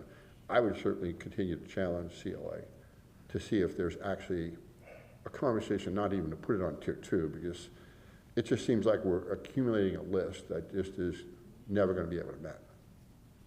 I mean, we just don't have endless dollars. Those are my comments. No, and to that end, thank you for that. That's what I was trying to get at before. If it's not, doesn't meet a certain threshold, why would it even be, you know, like we're discussing these other committees, at a certain point, there ought to be a minimum threshold to even be in the game. And with the current market and economy, to Commissioner Ryan's point, when you're a cash buyer, if the economy does slow down and the real estate market is adjusting right now, as we all know, right, those opportunities may present themselves to be very strategic, because when you have the gold standard, you can make those strategic purchases. And I'd like to see us not fritter it away $1 million at a time and wish we had $10 million for the jewel that now fell in our lap that we never thought we'd be able to get if the market hadn't adjusted. So those are the kind of opportunities that an investor would want, you know, a cash investor would want to do, and that's how I think we should behave. But the conservation subject, no question, but I want to buy the best pick of the litter, highest scoring projects as often as we can. That's my only comment. Commissioner Very Pendergrass? good. Commissioner Rain, thank you for your comments. And perfect example, when you served as mayor, I think 8 years, 9 years with Sanibel, we at the Board of County Commissioners, we saw several properties come across this dais. I think the Woodring property and some other properties on Sanibel. And thank you for pointing out how the last 13 years, of course, I remember Commissioner Hammond, we never voted no on any conservation parcel that come before us. So that shows our commitment to that. But the most important thing you said is make sure that we are obviously have confidence from the public, the confidence in this program. Because you're looking back, that's when we had to go back and put this back out on the ballot because they had lost, there was so much negativity out there in the conversations because the things that happened before that. I remember, we can talk about it now, I mean, there was 2009, I remember being downstairs in another commissioner's office as a candidate, telling me how they could have bought the Joe Friend and the Povia property out in Alba, we just read that originally a big zoning case about. They could have bought that for 2020, but at the time, they had to make sure they had bought the parcels over here in Alva to get the support from that group. So it's unfortunate because looking back 16 years ago, that parcel's part of that property, the Povia and the Flint property could have been purchased under 2020, but it didn't because there was political influence was there, made that sure that didn't happen. It's been a great conservation area for hundreds of acres of property added to this parcels of conservation, but it didn't happen. So that's why it's so good now because we actually have this tier system. And like you said, there's why have a tier 3 or tier 2 if you're not, they're never going to score high enough on conservation.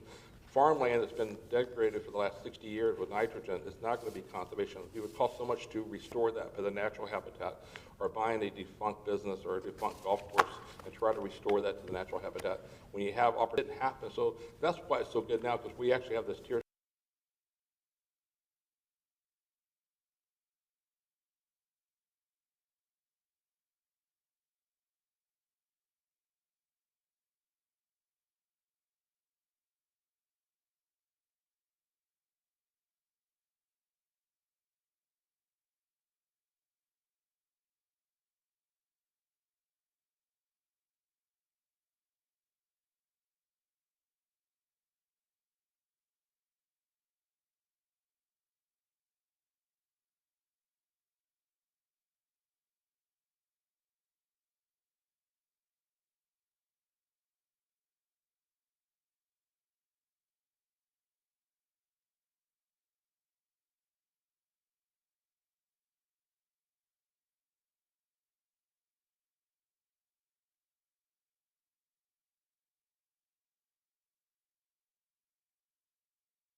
Thank you all. The Board of County Commissioners meeting will reconvene.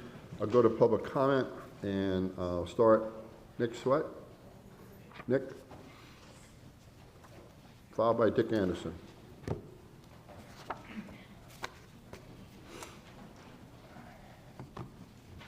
Thank you, Commissioners. My name is Nick Sweat with Gulf Shore Properties, represent nomination 654, with the sellers. I had a whole timeline. I'm not going to go through all that. The most recent timeline. March 2025, the negotiations with the county purchased that 100 acres in southeast Lee County was approved by Class Act. April 16th, Class Act unanimously approved to recommend this to the board. That's April 16th. Middle of May, I get a call saying we're going to the consent agenda, which I'm going to be honest, I didn't really know the difference between consent agenda, administrative. But I heard it was a good thing, much not easier, but just better to be on the consent agenda. That was middle of May. May 16th, I get a phone call before the May 20th meeting that you guys were supposed to vote on our nomination. 4 days prior, I get a phone call saying you're off. When I asked why, there's no reason, no explanation. All I kept hearing was, it came from above, it came from above. So just trying to get some answers from my sellers, what's going on. You know, we've kind of put this off for the last, it's probably going on a year and a half now. We've been going back and forth. I will say it was, you know, partly our fault going back and forth with the county, trying to come up with the right price. This parcel was under contract for a lot more money. Sellers were willing to come way down and give the county about a 30% discount compared to the most recent comps out there in Southeast Lee County. So just trying to get some answers, just trying to figure out what's going on, where we stand. I know we're tier 2 now. When he was up speaking here prior, you guys talked about, have you guys ever said no to a project? And you know, I kind of feel like we would have been that first no if 4 more days had gone by and we would have gone before you guys. So like I said, just trying to come up with some answers as to why. I know it's a lot of money. It's, you know, just over $4 million. But it is a very large parcel. Like Commissioner Pendergrass said, we're looking for larger parcels, and it's 100 acres in a very developed part of off of Corkscrew Road in Lee County. So thank you for your time. Thanks. Can someone follow up with him after the meeting? Thank you. Dick Anderson, come on up. In a minute, Dick. How are you? Hi. Good morning. My name's Dick Anderson. I started work here 45 years ago in this building as a planner, writing the first comprehensive plan that Lee County had, conservation and coastal zone element. And then in 1995, I was part of a group that met on Sunday afternoons at the direction of Dr. Bill Hammond, and we eventually got Conservation 2020 on the ballot in 1996. And so since that time, we've had 2 doublings of our population, and we're approaching 1 million residents in Lee County now. The idea was to do the half mill, and that generates well over $40 million a year. The idea now is to not replenish that, apparently, and so that reduces the amount of money for the big properties that you're talking about. Concern being that you have a lot of pressing budget items that are present day, but over the long run, the program is meant to function as a vision for Lee County. And that would go through a lot of different real estate cycles, like you mentioned, that we're in now. But to be able to do a couple of things that are really important. Right now, we're experiencing just the first signs of some of the impacts of our explosive growth, like impaired water quality in several water bodies around the county. and also a lot of flooding. We're doing flood mitigation and water quality projects on Conservation 2020 parcels now.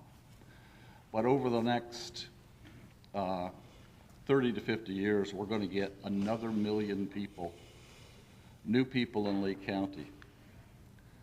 So I would encourage you to take a longer view than just the next 10 years on Conservation 2020 and restore as much of the original millage per year as possible in order to be responsible to 84% of the voters and also the generations that follow us. Is important. Thanks. Thank you. No problem. Todd Truex, followed by Keith Campbell. Good morning, Commissioners. Again, Brian, good to see you. Cecil, Kevin. David, I don't know if we've ever met. I live in Bonita Springs. I ran for your seat, and 40,000 people thought I should sit there. So, keep up the good work.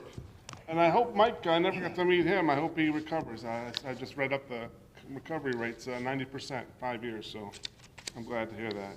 I'm here to talk about the explosive growth and Conservation 2020.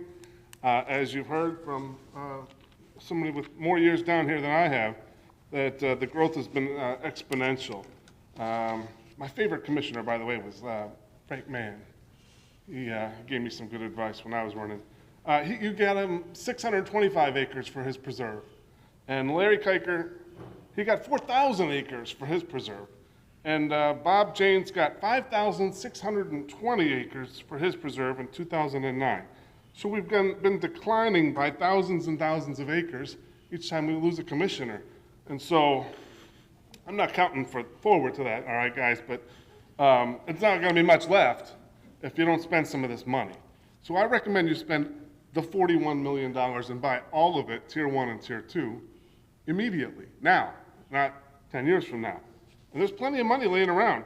Looks like there's $1 million for a generator for the supervisor of elections, $1 million for the this building for a generator, and another $1 million for the Melvin Morgan generator. So that's $3 million there. We're pushing sand around over in Captiva, $2.5 million to push sand around, which Mother Nature's going to push back wherever she wants it. And then, oh, those impact fees. In just, what is that, 6 years, we lost $261 million because we gave discounts on the impact fees for new development. That would have paid for all those acres, and then some.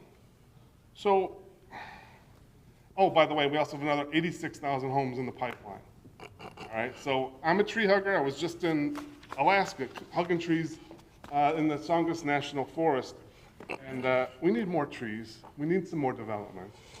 And I want you to spend the money the way the voters want you to spend the money. 86% of the voters said 2020 conservation is what they wanted to do. And so don't just listen to the developers who pay your campaign fees. Listen to the folks that live here, and don't just pave everything. Thank you.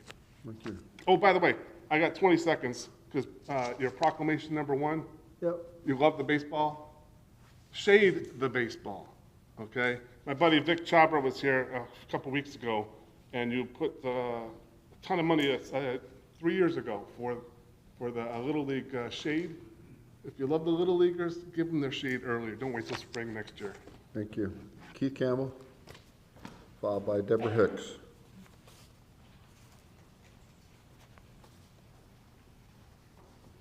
Good morning, Commissioners. Name's Keith Campbell for the record. The 2020 conversation has been a good topic, but what the people are not saying here in the public, in which I can see, is that a lot of the developers are using you guys as a fallback to buy the land that they cannot develop because of what's going on in real estate. I'm gonna sit here and tell you, I do want you guys to fund it, but I want you guys to keep being strict and hard on how you've been doing it. Because as I look through the Tier 1 and 2, you got a couple of pieces of property in Tier 2 that really need to be up in Tier 1, and the ones in Tier 1 probably shouldn't be brought to you guys' desk. So I'll ask you, keep doing what you guys are doing. Are you gonna say no to some lands? Yes, you're going to. But if you're preserving the lands that we can use for the future or are historic, like you guys did in Buckingham, and there's a few more big pieces of property out there in Buckingham, so you will be seeing me here quite a bit regarding this. We're gonna pray that we get your vote on it. But I mean, these developers, I'm not gonna say that they're bullying you guys are, but they're using you guys as a scapegoat to get out of their investment. They invested 5, 10 years ago. They sat on their plans and didn't do nothing. Don't let them bully you. You know, the citizens want to preserve our land because we don't want Lee County looking like Miami. We don't want it being overdeveloped. We don't want high rises over certain stories. We want to keep our land the way we got it. We like our rural communities for a reason. That's what that 2020 is for, and I hope that's what you guys keep doing. You know, the property in Buckingham, we can say a lot thanks to Cecil Pendergrass, because when it came time for a decision, he's the one that said it. We wish this was one of those lands for 2020, and it all worked out because that is a piece of property for 2020. But just because somebody went and invested lots of money and can't do nothing with it, doesn't mean it's Lee County's and you guys' decision to go and buy their property and give them their money back. Thanks, guys. Thank you. Deborah, followed by Jason Prim.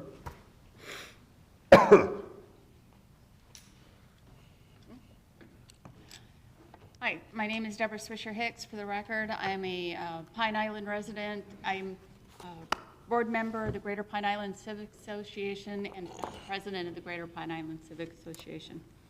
The Civic Association sent all board members a letter yesterday requesting that you guys, on the behalf of the Greater Pine Island Civic Association, we urge you to vote in support for the purchase of the properties 656, 657, and 665. Greater Pine Island Civic Associations supports the native vegetation and the wildlife in the area, which is also our floodplain for during hurricanes, both Ian, Helene, and Milton. Pine Island is some of the hardest hit areas because of those hurricanes, and the future storms and the runoff for those properties could be very beneficial and required for the area. It also supports our wildlife. We have a lot of wildlife out there. We now have a bear. Most of us like it.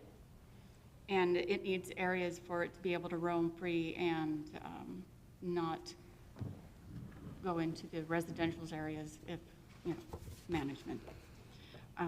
Greater Pine Island Civic Association also pledges to donate $1,000 to the Conservation 2020 Program Administrative Department for maintenance and support of the purchase and nominations of 656, 657.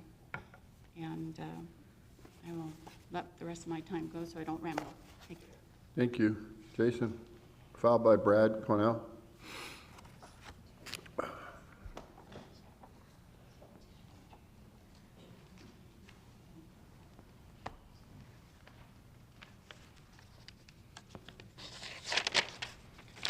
Good morning, my name is Jason Pym. I grew up here, I live in Cape Coral. I met and worked with several of you on conservation purchases like 4 Mile Cove, and I'm very grateful for that success. I'm bummed we never got to throw a party because of COVID after we pulled that off. But I learned a lot working on that project, including how important it was to have a clear funding source to point to when encouraging landowners or their reps to nominate their property. So I'm here today to ask you to follow the ordinance and replenish the 2020 acquisition fund. I feel like we're burying the lead here with the tier discussion. What's being proposed now obscures if and when the funds may be available, and this will undoubtedly deter nominations and make it harder to acquire critical parcels. I hear that what you're saying with worthwhile parcels, but I feel we'd be discouraging the nominations to begin with if we make these changes. The facts are that Lee has less land in conservation than 40 other counties in Florida. That includes some of the most populated East Coast areas, which we swear we're never going to turn into. Many of those counties benefit from federal and state preserves that we don't have, which really highlights what a crucial and successful program 2020 has been for us. It's a true sign of leadership in the state. Please keep this great program going with a full commitment to it. The tier system on your agenda this morning is largely irrelevant if you were to replenish the funding as the ordinance clearly states. The acquisition fund should maintain a fund balance of not more than $100 million and not less than $40 million. Once the fund balance drops below this amount, the county will replenish the fund. With so much money in reserve, I can't understand why you wouldn't.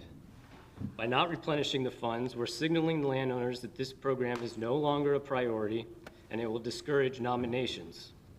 The result will be missed opportunities to mitigate all the things you hear people complaining about so often.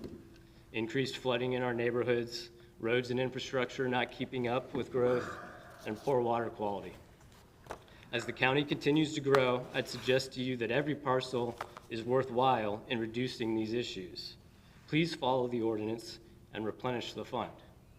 And just since I have a couple seconds, like when we're talking about a 5-10 acre parcel, to someone in like 10 Mile Canal area who's seeing these flood issues, a small parcel could be relieving those issues. So I kind of see what you're saying on scoring. You know, I think the scoring's been revised a number of times, and being able to evaluate for the worthwhileness of those projects is really important. And I think you need to continue this great program with replenishing the funds. Thank you. Thank you. Brad Cornell? Great. Filed by John Casani.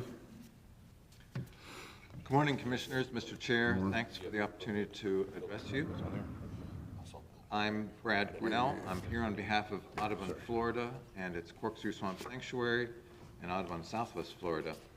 Audubon is very appreciative of the long-standing support the Board of Commissioners has given to the Conservation 2020 program, including after the 84% of Lee voters approved the 2016 referendum.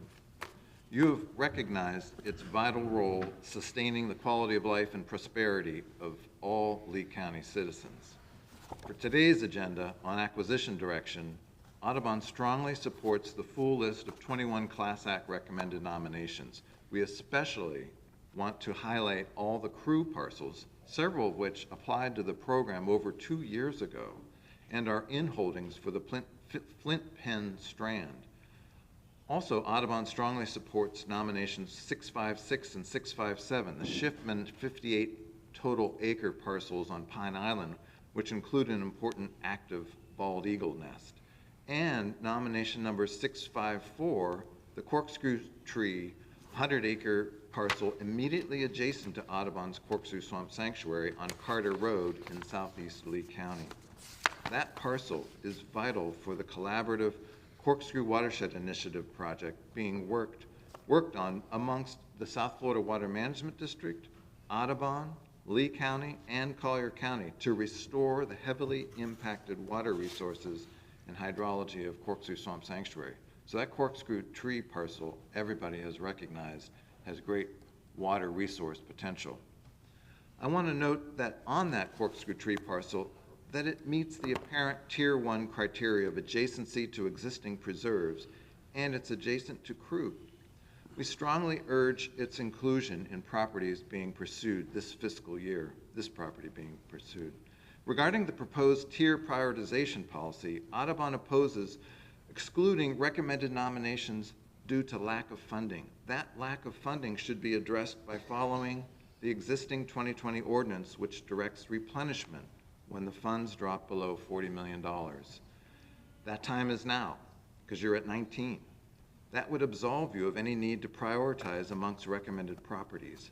I also want to note that you already have a prioritization process, which is the current acquisition criteria and vetting process for 2020. All 21 properties today met those criteria and were recommended by Class Act. Please continue your historic support of Conservation 2020 by replenishing the funds and directing these 21 Class Act recommended nominations be pursued for purchase in fiscal year 26. Thank you very much. Thank you. John Casani, followed by Bill Burnett.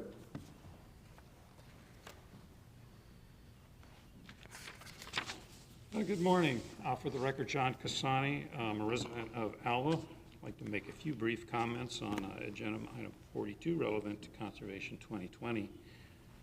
The acquisition process proposed in this agenda item for acquiring conservation land appears to be an epitaph for the Conservation 2020 program.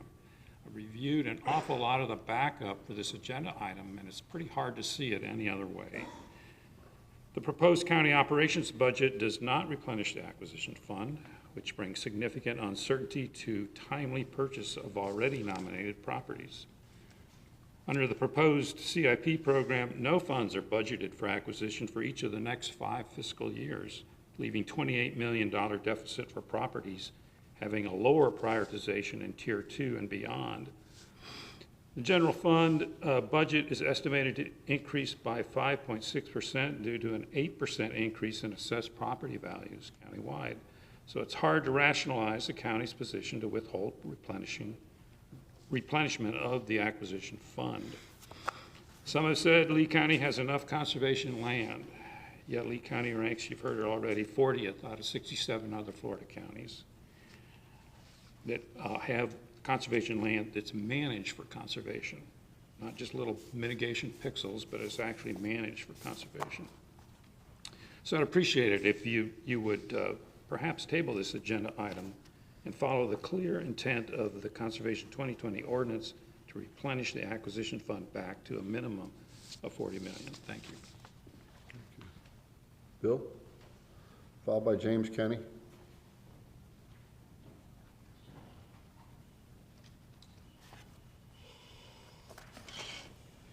Good morning. My name is Bill Burdett, resident of Buckingham, and an original member of the Classic Advisory Committee, where I served for 16 years.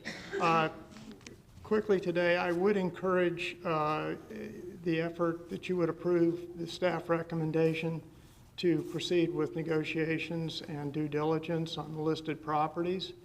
I would also encourage you to back up your commitment to the program by funding the program. This is a good time to be buying property, and we should take advantage of it. Thank you. James, followed by Judy Ott.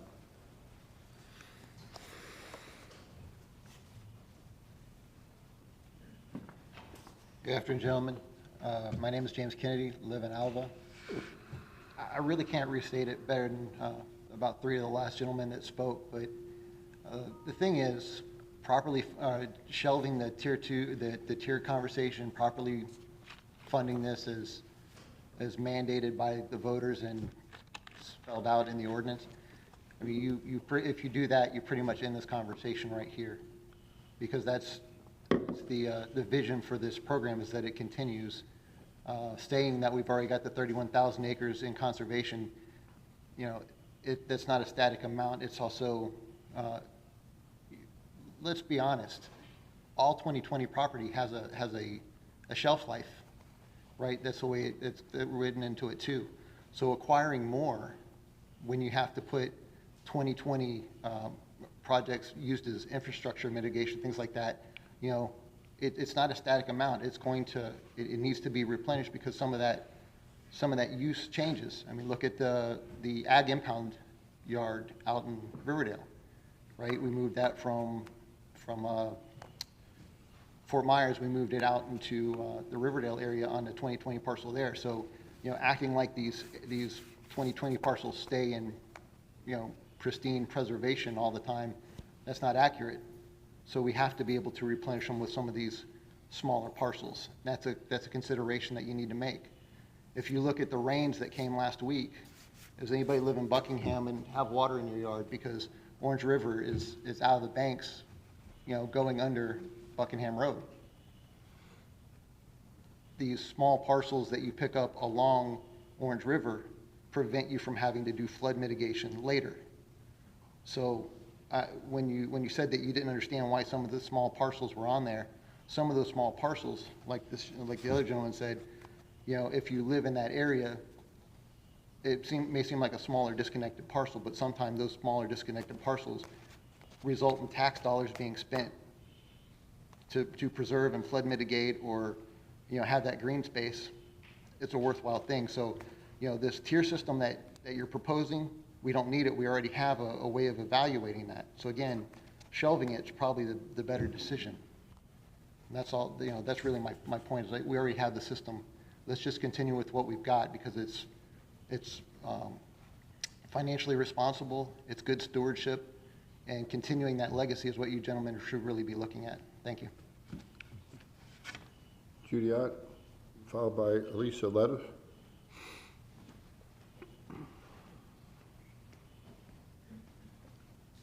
Good morning. Good morning.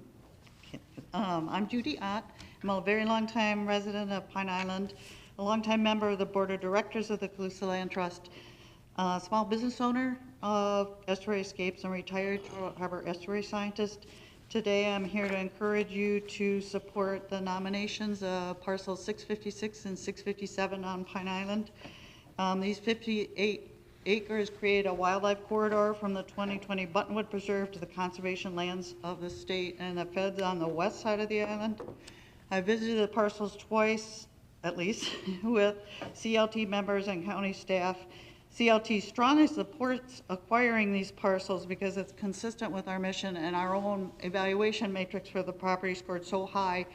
Our organization has committed $80,000 to the purchase and acquisition of these parcels.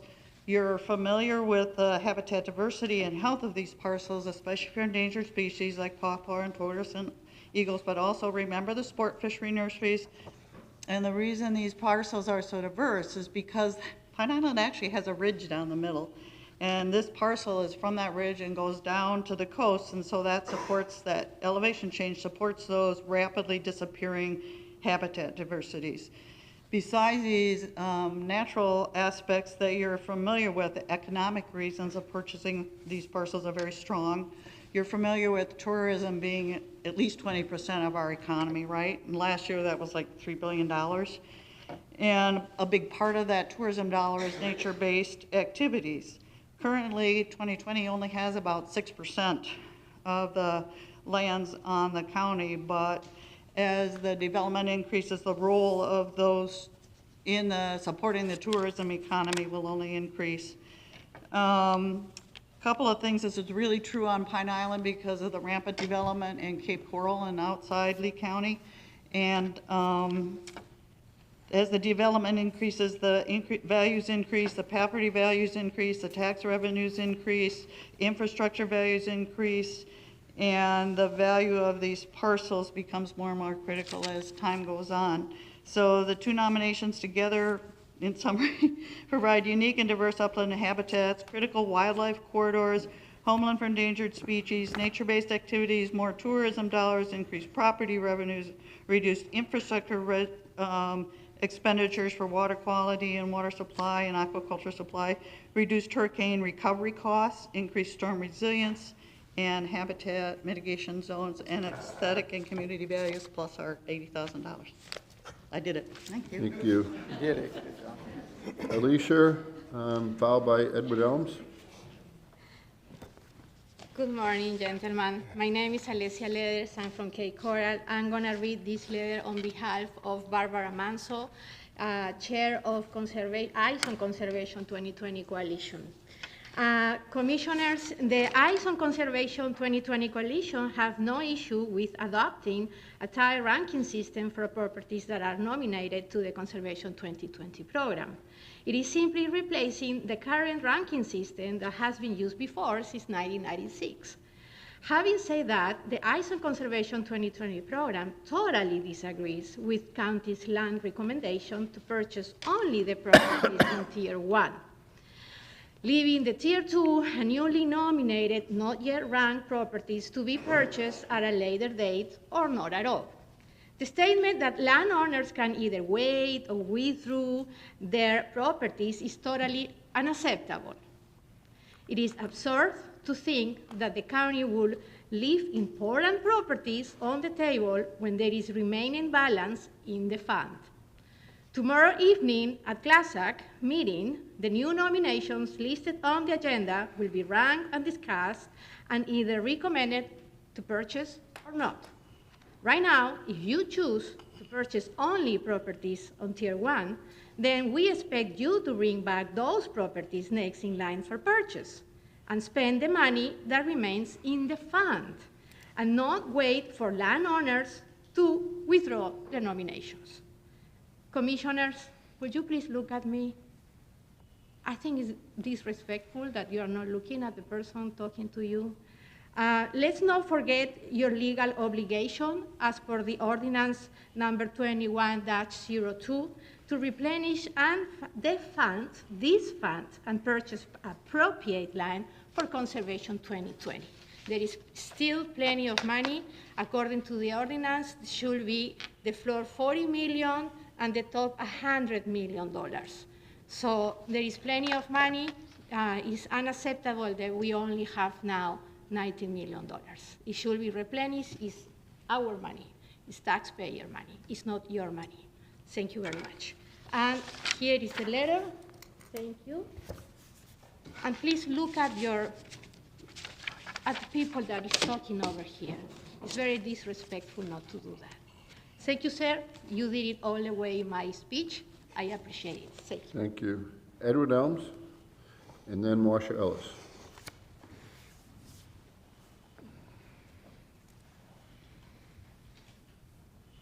Looks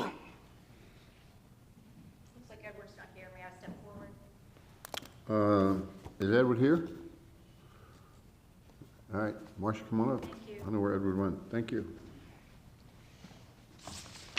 Can I get the dock camera? Is it up, please? Just very briefly, I'm just going to put on for the record, and I'm sure you are in receipt of the League of Women Voter letters regarding the Conservation 2020 funds, that the League is against and we are opposed to retroactively changing criteria and oppose the slowing down of the acquisition of properties. Now I'm going to switch, and now I'm putting a letter on the record from David Minnick. He cannot be here right now because he is giving a tour, a wet walk tour, where he volunteers at 6 Mile Cypress, the top tourist destination in our community. Please put his letter on record. I just want to take a moment and point out that we have a rating criteria, and there was discussion after Hurricane Ian to adjust that rating criteria to reflect the increased need for flooding, and that was really appeared to be too good of an idea to act on. So I think that we should absolutely look at that. The tier system, as it was brought forward, does not have objective criteria associated with it. In fact, it was kind of like going to a preschool show and tell, where simply Mr. Clemens put up some examples and asked all of us to extrapolate from those pictures and those properties what this criteria of the Tier 1 and Tier 2 system might be based on those examples. And that is totally unacceptable. What we need is what we did with the Dover Coal report down in Southeast Lee County that identified priority 1, priority 2, priority for restoration. Unfortunately, we saw political influence and whim erode what was a scientifically based and community scoped ranking system, and some of those priority 1 properties haven't been restored. This is a willing seller program. So when we want to make sure that the willing sellers in our community, that incentive is there in order for this program to be successful. We truly need to have an objective overlay of our landscape and then match the Tier 1 and Tier 2 criteria to that objective landscape, or less you risk. You're creating liability for yourself to get accused of working your political will through this program that you've been entrusted to enact on the behalf of the voters. So it's really to protect all of you. Let me just also say that I think that purchasing large properties is important. After all, we have a responsibility. We are primary panther habitat for that federally endangered species as well as others. However, we know that the pollution is getting worse as the water moves down closer down the river towards our coast. Marsha, thank you for your comments. Sure, we have to buy those small properties that can give us water quality benefits, and those lands are not going to be pristine virgin lands. Thank you. Robert Ballard. Robert. Followed by Christina Bloom. Good morning, Commissioners. My name is Robert Ballard. I'm a third-generation Pine Islander. Back in the 40s and 50s and 60s, going to school 20 miles into J. Colon English, I drove along those roads, all the pine trees, palmettos, and everything before the palm farms came. Those palm farms now, a lot of them are trying to become 2020 property. I worked with the 2020 people on some of those walks and suggested that 2020 not nominate those properties because of the cost to reclaim them. So there's properties on Pine Island that need to be preserved, and the 656 and 657 are two of those. When I walked those properties the first time about 8 years ago with the owners, I walked through that corridor of earleaf acacias along Stringfellow Road, and it's like walking through a curtain into back in the 40s and 50s. You guys that are Florida natives, quail hunted and stuff in pines and palmettos, you know what it's like. And that's what it was when I walked through that. And I dedicated myself 8 years ago with the Exclusive Land Trust to try to preserve that property. We worked with the owners. We couldn't afford it in our bigger little organization of the Exclusive Land Trust of Pine Island. And we decided to work with the landowners to present that to 2020. And I walked it 2 more times since then, and I just fall in love with it every time I go. I went and made an inventory for the application for the owners of the plants and the animals in that area to help in the application process. It is a beautiful piece of pristine Pine Island, and probably the only pristine Pine Island left that's not full of invasive plants. It's a beautiful piece of property. And so I suggest that you vote to go forward with this. But I also want to say back, I agree with some of the stuff you're saying about people just nominating properties. I think it's got to be selective and not just help the landowners who want to move that property forward because they can't get a good market value for it. So there are properties that need to be saved, and I encourage you to save those properties. Thank you very much. Thank you. Thank you. Christina Bloom? Good morning. Thank you for allowing us to voice our concerns, our comments. My name's Christine Bloom. I actually on Pine Island for 34 years. One of the main reasons that I stayed in Pine Island when I first found it and continue to stay is because of exactly what we're talking about here today, is the rural coastal environment, trying to maintain as much as possible to keep that, not only for ourselves selfishly, but for future generations, so they understand what it was really like to have pristine, like Bob was talking about. I also just want to mention, you've got all the facts, you've got all the information about the properties that I am personally very grateful that you are considering the 3 parcels on Pine Island to continue the cause. And with being a long-term resident, have experienced that Lee County in itself, commissioners, have always done the right thing by the citizens. And I have faith that you will continue to do that. So thank you so much. Thank you. Those are all the cards I have for item number 42. Anyone else would like to speak that hasn't had their name called or hadn't filled out a card? Come on up.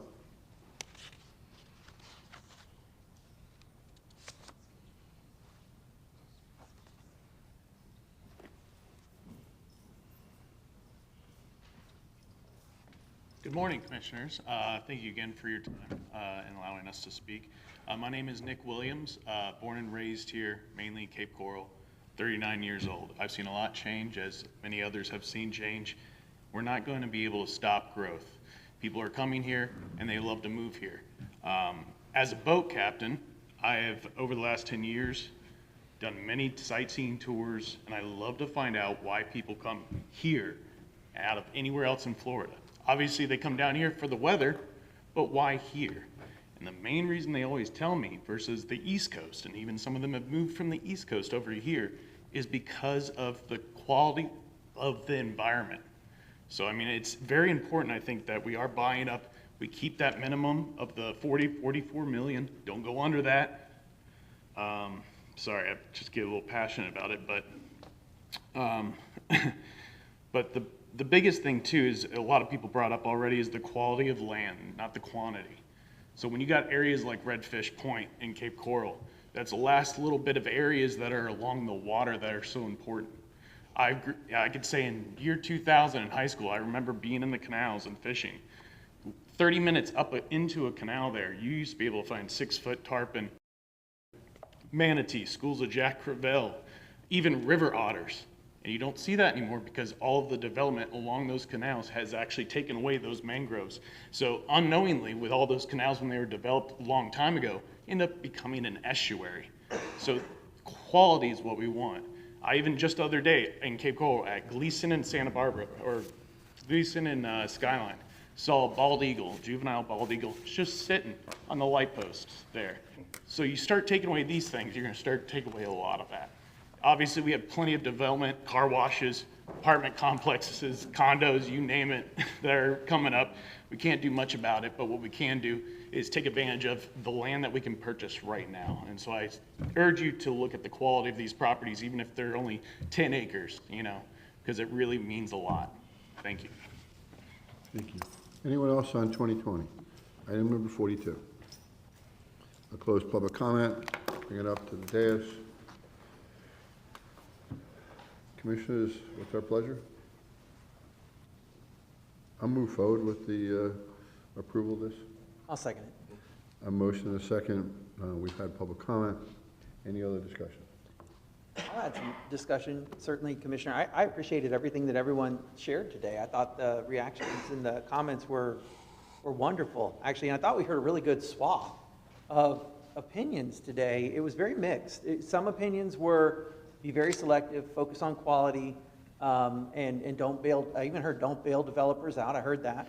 I also heard buy everything that you have money for too. So I heard a wide range of things. I heard don't change it at all, and I heard no, a new ranking system is okay. So I think what that shows is that for the future of the program, there are definitely some good policy calls that we can put our heads together to try to make sure this program continues to stay successful in the future.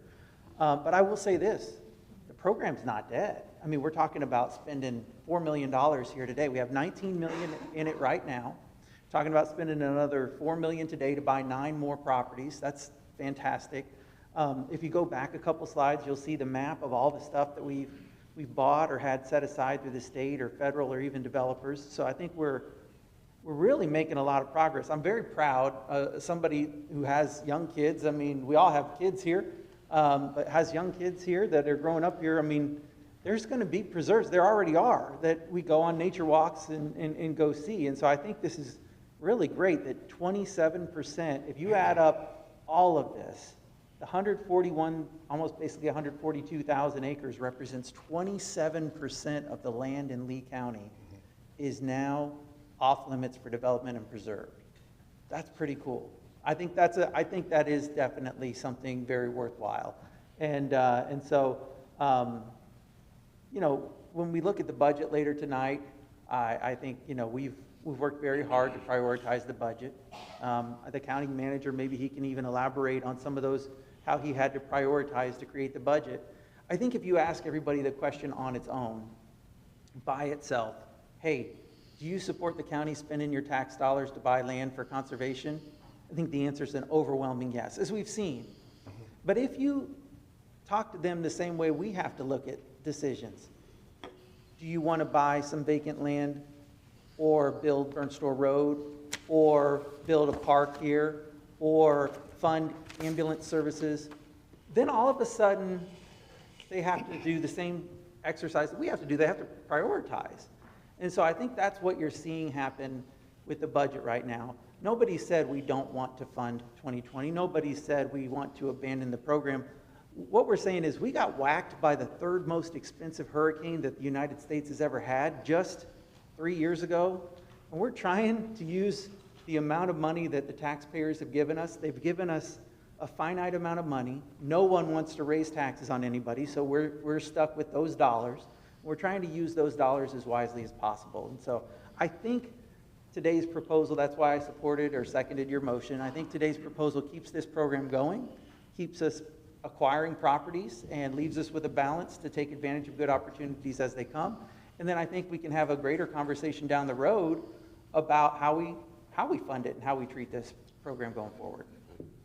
I think it's a celebration of the program, and thank you, Commissioner Hammond, for bringing up the budget, because shows our support for this. And it's nice to have the conversation. I've seen some faces there we haven't seen in a few years. It's nice to have, John and Holly back in the room, Brad, Cornell, and Jason, everybody here. We've all worked through this program for many years. We've seen a lot of ups and downs, and this is obviously, like Commissioner Hammond said, we've done so much with this program.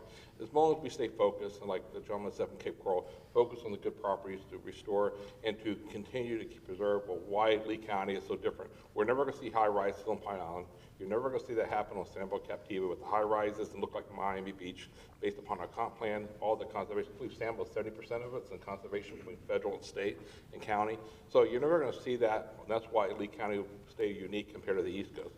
But again, we still have to make sure we stay focused. And you heard comments earlier by the gentleman from Bonita Springs, the fellow candidate, I think he left, about using the impact fees for 2020. Well, most people in the room, Brad Cornell knows, everybody else knows in the room that you cannot use impact fees to buy conservation land. There's statutory requirements. There's 5 impact fees. Those are collected for infrastructure, EMS, schools, roads. So we just have to make sure we don't let that rhetoric get out and the false narrative that we use impact fees for that. But the program's solid. We'll continue to book, like you said, we're buying all these parcels today. Spent over $4 million.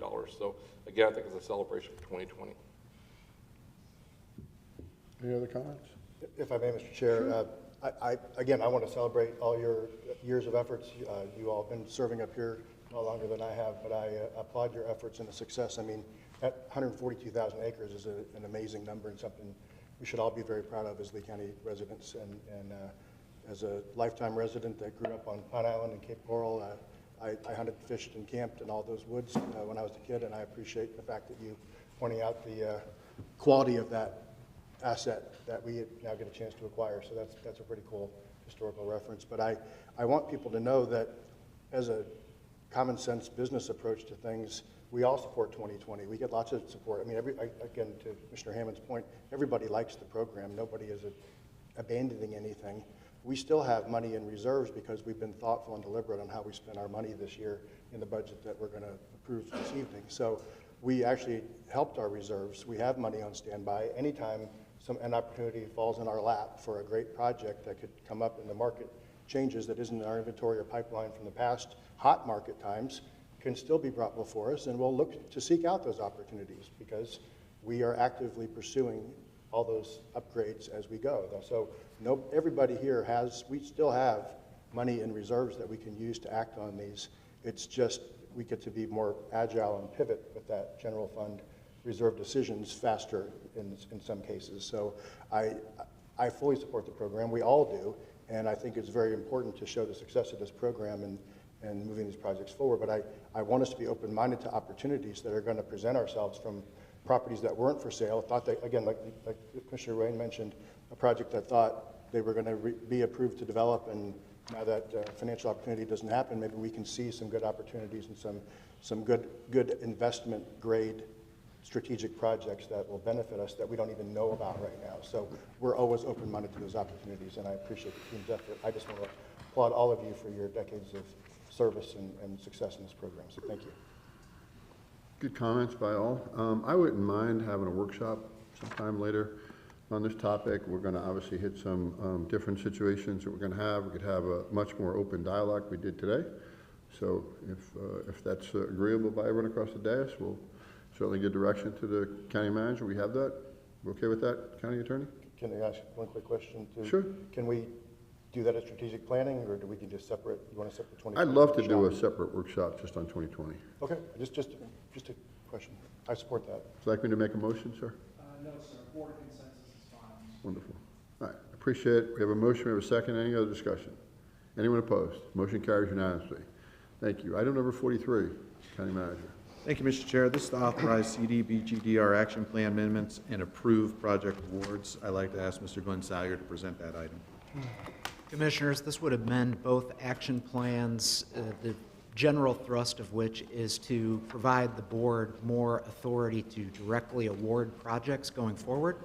We've reached a point in the E&A allocation, particularly where we have to be a little bit more nimble in reallocating funds and awarding projects in order to meet the grant timelines. And so rather than go through a drawn-out NOFA process, this just allows the board more authority to move with speed. And then on top of that, we are recommending the projects that you see before you to be awarded under the Hurricane Ian allocation. Some of these are contingent upon the action plan amendment being approved, but others where that column says no, those are ready to proceed today, and we'll answer any questions that you have. Glenn, we do have a little flexibility with some dollars if any of these run over on cost. Yes, sir, you do. Certainly, we've talked about before, the individual housing program in particular, we will not spend the full allotment of funds on that. I appreciate that. I had the privilege of talking to the mayor of Sanibel and talked a lot about the Sanibel Police Station, and certainly appreciate men being here and certainly council members as well. I'm going to make a motion, we move this forward, but the motion's going to include a 10% variance on the Sanibel Police Station reconstruction. I know the cost, talking to the mayor, are certainly running much higher. Inflation certainly just eating up a lot of the dollars. So I'm going to make a motion and we approve all projects. I'm just going to ask for the flexibility to have a 10% variance with the Sanibel Police Station reconstruction. That's my motion. Second. I have a motion and a second. We'll go to public comment. I have one card. Vice Mayor Holly Smith.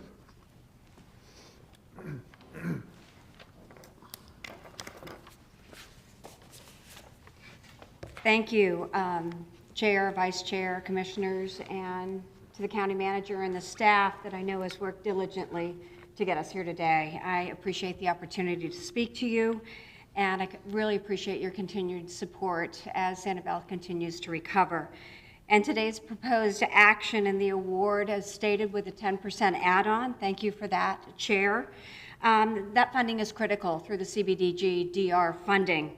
And while the city has received $2 million from the state, and the city has already funded the design that's going to make the reconstruction of this storm-resilient police station possible for us. As you're aware, the lower level of the police station was flooded during Hurricane Ian, resulting in a 50% loss of usable space. And this has forced our officers to operate in severely constrained conditions, limiting the space needed to provide the essential services to our residents, businesses, and all that support our island. The project is shovel-ready, and upon completion, the structure will ensure the safety and security of our island well into the future. On behalf of the City of Sanibel, our council members, our staff, our citizens, we are deeply grateful for this funding and for your direction to staff to submit the waiver to HUD to make this project and others like it possible today. This is truly a lifeline for our community, and we thank you for your partnership. Should you have any additional questions, I am here with our City Manager, Dana Souza, our Police Chief, Chief Dalton, the Assistant Deputy Police Chief, Anthony Thompson, and our Captain Harris. So thank you again for your attention to this matter. Gentlemen. Any other public comment? Marcia, come on up. So much to say. Marcia Ellis for the record. These projects are wonderful projects. What is not acceptable is taking money from housing programs and then reallocating those to infrastructure. Because those monies for housing were key to the CDBDGR intent, which came through HUD, and those objectives. So I absolutely believe that that should be our sacred cow here, right? Like monies that are in that housing bucket should be for housing. Second of all, I know that it has been putting extra pressure on affordable housing developers with holding them, adding extra conditions to follow timelines and adhere to prices, as well as setting up contracts for big infrastructure projects that lock people into X amount of money is going to come back and bite us, because people will not want to be wanting to do business in our county because costs are spiraling out of control, right? And we have localized a real run on concrete. Some estimations are 30% below above other communities. So we could end up driving folks away with some of the policies that might seem like a good idea in the immediate term, but in the long term, they're not sustainable or good business practice. And I just ask that if we just set some some things that we are unwilling to do, and that we honor those funds for housing and we not take away from that fund because of infrastructure costs being higher. Thank you. Any other public comments? Just a couple of additional comments for the record. I think it's important to understand, I think all the commissioners are committed to housing. What we find is an unprecedented situation where we have applicants that actually awarded money and actually have refused the grant. They don't have the confidence they could build a unit, they don't have the confidence they can put people in it, and they've walked away from $15 million grants that we've given. We're committed to certainly trying to do everything we can to have housing in there, but I just want the record straight. You're running out of bond capacity, you're running out of tax credits, you're into different headwinds that are preventing housing. It's not us commissioners whatsoever, and we're committed. Listen, as someone that was in Section 8 housing, I'm more than committed to make sure we have housing for anyone that's possible. But I need people to develop the property, I need tax credits that go along with it, I need the bond capacity. Stacking financing for housing is very, very complicated, and you need all the pieces to move forward with it. So I just want to state for the record, I'm just surprised at several applicants, and I also had people from Cape Coral's council say, we don't want any more projects in Cape Coral. We have enough housing, and we can't even fill what we have. And some of it is below market housing. So it's just the crossroads we're at. I think it's just important to state that in the record and make sure we have the record reflect an accurate statement. With that in mind, I got a motion and a second. Any other comments? Just wanted to, because it's like so striking to me, just highlight the juxtaposition here of how interesting this job is to be able to set priorities for the public. We just spent an hour discussing about how we should conserve more land and take it off the rolls so that it can't be developed. And now on this item, we have comments that say, make sure you do more government-funded housing. And so it's just so interesting. You know, I think if people are really honest and look at the decisions they make, you know, that we have to make here, they're tough decisions. There are so many competing interests in our county right now. And, you know, we're doing the best we can with all of them. I appreciate your motion. Yeah, and again, just to piggyback on that sentiment, the number one thing I heard on the campaign trail was infrastructure, traffic, safety. So here we have a slate of a police station, DOT, bridges, roads, and drainage structures.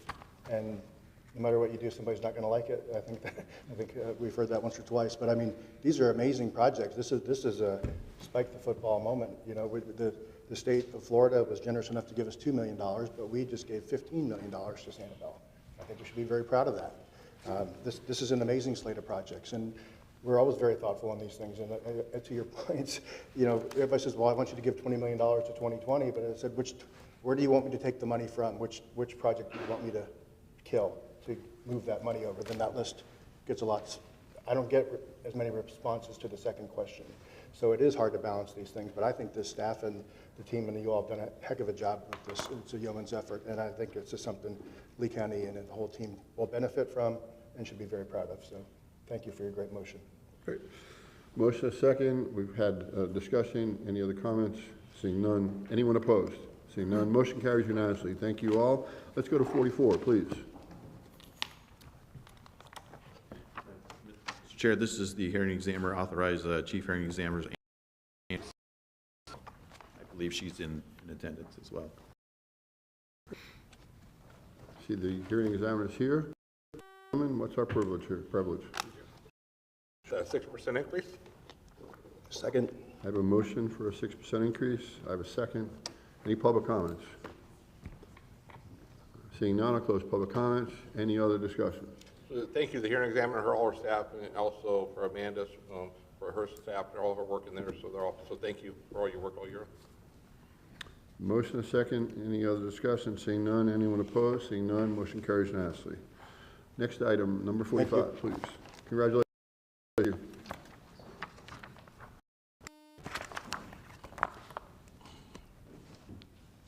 Morning, Commissioners. Joe Adams. This hearing is publicly advertised. I have the affidavit for your clerk. This amendment 6 and 34 to streamline our dock and shoreline permitting process. The amendments are going to allow boathouses and prior to the construction of a house, and they're also going to provide a an administrative approval process, permitting structure square feet without having to go through the public hearing process. If there's any questions, staff is available. Any questions for council? Seeing none, I'll move the item. I'll second. I have a motion and a second. I'll go to public comment. Any public comment on this? Seeing none, I'll close public comment, bring it back up to the dais. Any other discussion? Anyone opposed? Motion carries unanimously. Thank you all. Go to 46.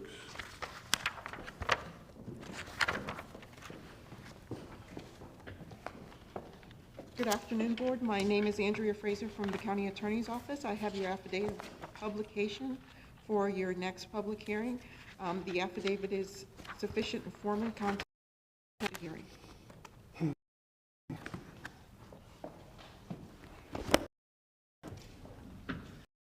Good afternoon. Item number 46 is to consider awarding a certificate of public convenience and necessity to Advent Health EMS. Under your ordinance, there are 6 criteria that must be met for issuance of the certificate.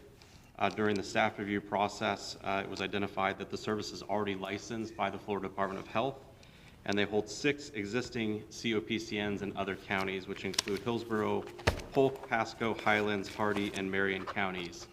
Additionally, they have been awarded a temporary certificate by Charlotte County and have a public hearing on that certificate on September 23rd, 1 week from today.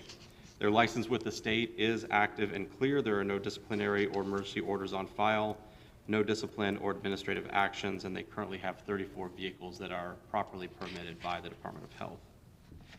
In addition, this is a large multi-state healthcare provider with more than 100,000 employees and an operating income of more than $16 billion. And so we are comfortable that they have the financial needs to be able to support the service. And finally, with regards to public necessity, as I said, the applicant is a large healthcare system. They have purchased, as you're probably familiar, the assets of Short Point in Charlotte County, as well as the freestanding emergency room in Cape Coral, which was previously the Short Point freestanding ER that is now Advent Health Cape Coral Emergency Department. Advent Health seeks to transport patients from this facility to other facilities that they operate in Charlotte County, and they would do so with 2 ambulances. And I'm happy to answer any questions you may have. Any questions for Ben? I'll move the item, Mr. Chair. I'll second it. A motion and a second. I'll go to public comment. Any public comment? Seeing none, I'll close public comment, bring it back up to the dais. Any other discussion? Anyone opposed? Motion carries unanimously. I believe that concludes our items of public. 46, we'll now go over to, there's no walk-ons. Commissioner items. Commissioner None today, Mr. Chair. Commissioner Pendergrass. I just have an announcement on September 29th. We put it out. We already put it up. We're going to have a coffee with the commissioner. Everybody's welcome to come to my office or somewhere. We're going to Concludes our items of public. None. Motion carries unanimously. Okay, that concludes commissioner items, commissioner appointments, county manager items. We have no items today, thank you. County attorney. Nothing further, Mr. Chairman, thank you. Okay, I do have a card for public comment. I get James Kennedy. Great. Marcia, I don't know if you have a public comment here too. There's so many checks on it. I'm just trying to figure it out. Okay. No problem. It's just real brief. There are several communities or several counties, cities throughout the state that have started action to get Senate Bill 180 either fixed or repealed entirely because of some problematic language in it. I would implore you, this is just one of the 2 topics, but I would implore you guys to speak against that particular bill. Not that the concept of the bill overall is a bad idea, but the fact that it removes your ability to take any actions retroactively and stuff that is outside of the scope of these some of these disasters that we've seen, it removes your home rule, which is something that I think that you should always speak against. I think that, you know, in conversation among the single member districts topic, right, you're very, very much in favor of maintaining as much local control and home rule, right? We should keep the state out of our public affairs as much as possible. generally speaking, I agree with that, right? I think that it is incumbent upon you to defend the county's interest and the interests of the citizens that live here, and pushing back and saying, hey, we're not going to do things that are going to hurt development or hurt recovery, but we retain that right. We control our community. Gentlemen, I really think that it's in our best interest as a county for you to, at least, if nothing else, adopt a resolution, if not joining the class action lawsuit that's being carried forward. The city of Naples just joined it. You know, numerous counties have done this. I think it's in your best interest. The second thing is, I sent you an email a couple months ago about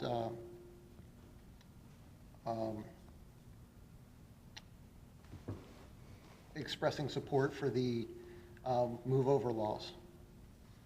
And, you know, we just had a battalion fire chief in Bonita Springs that was injured critically by a car swerving at the last moment to hit an accident. I'm sure they didn't see all the flashing lights and emergency vehicles.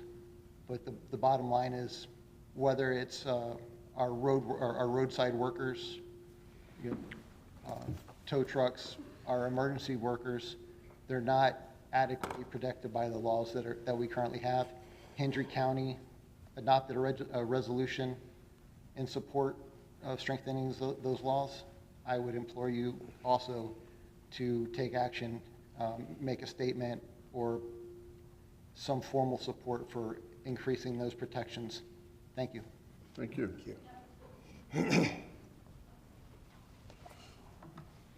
Thank you, Marcellus, for the record. So I did click that public participation box It's at the hard to end. figure out, sorry.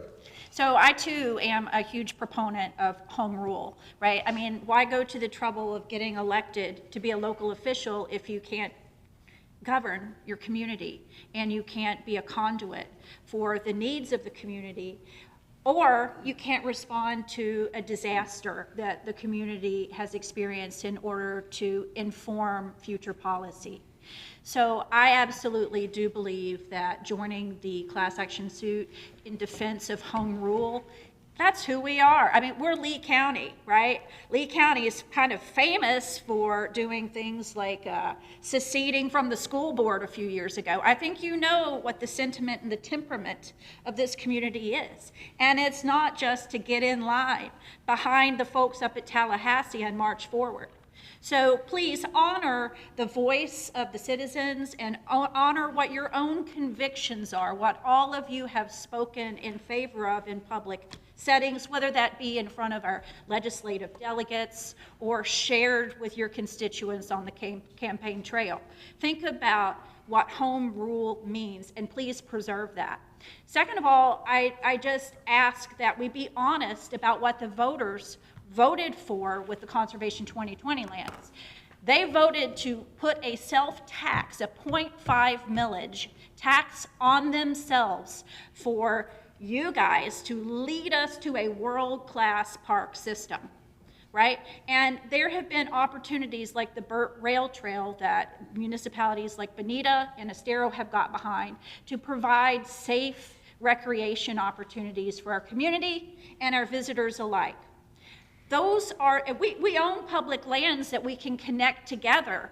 For instance, from Alico up to 82, we've got, 4,000 acres. We could put some perimeter trails in there. This is what the voters voted. That 0.5 millage, you have an operational obligation to bring into action, right? This is not a policy decision. That was already decided. You have to bring what the voters voted for, that 0.5 mil, and dedicate those funds for their intended purpose. And I just think that that is really the critical part of this conversation that has been missing. And that mixing it, commingling those funds in the general fund, adding a tier system just muddies the waters, and it deprives the citizens transparency about how their money that they voted to tax themselves is being spent. So I just ask that your actions reflect your values and the values that we all share here in Lee County. And Thank you for your comments. you're welcome. Any other public would like to speak? Seeing none, I'll close Chair. public comment. If I could, I just want to respond. We heard this earlier in the comments, I didn't address it, but we keep hearing this $500,000, just for the people that didn't move here just till a few years ago. 30 years ago, in 1996, that was a straw poll referendum that was voted on. It was not a voter referendum, so there was no millage attached to the tax roll. The county put it on the tax roll, then they found out later on it was illegal, they had to take it off, that's why we had to take action later on. But the $500,000, that was a straw poll, it wasn't a voter referendum, so everybody understands it was not a legal referendum, it was a straw poll on the ballot in 96. So just so people know the historical truth of that. So we heard that a few times today, so people that didn't live here until a couple years ago didn't know that probably, so thank you. Any other comments? Seeing none, I'll call for an adjournment. Thank you all.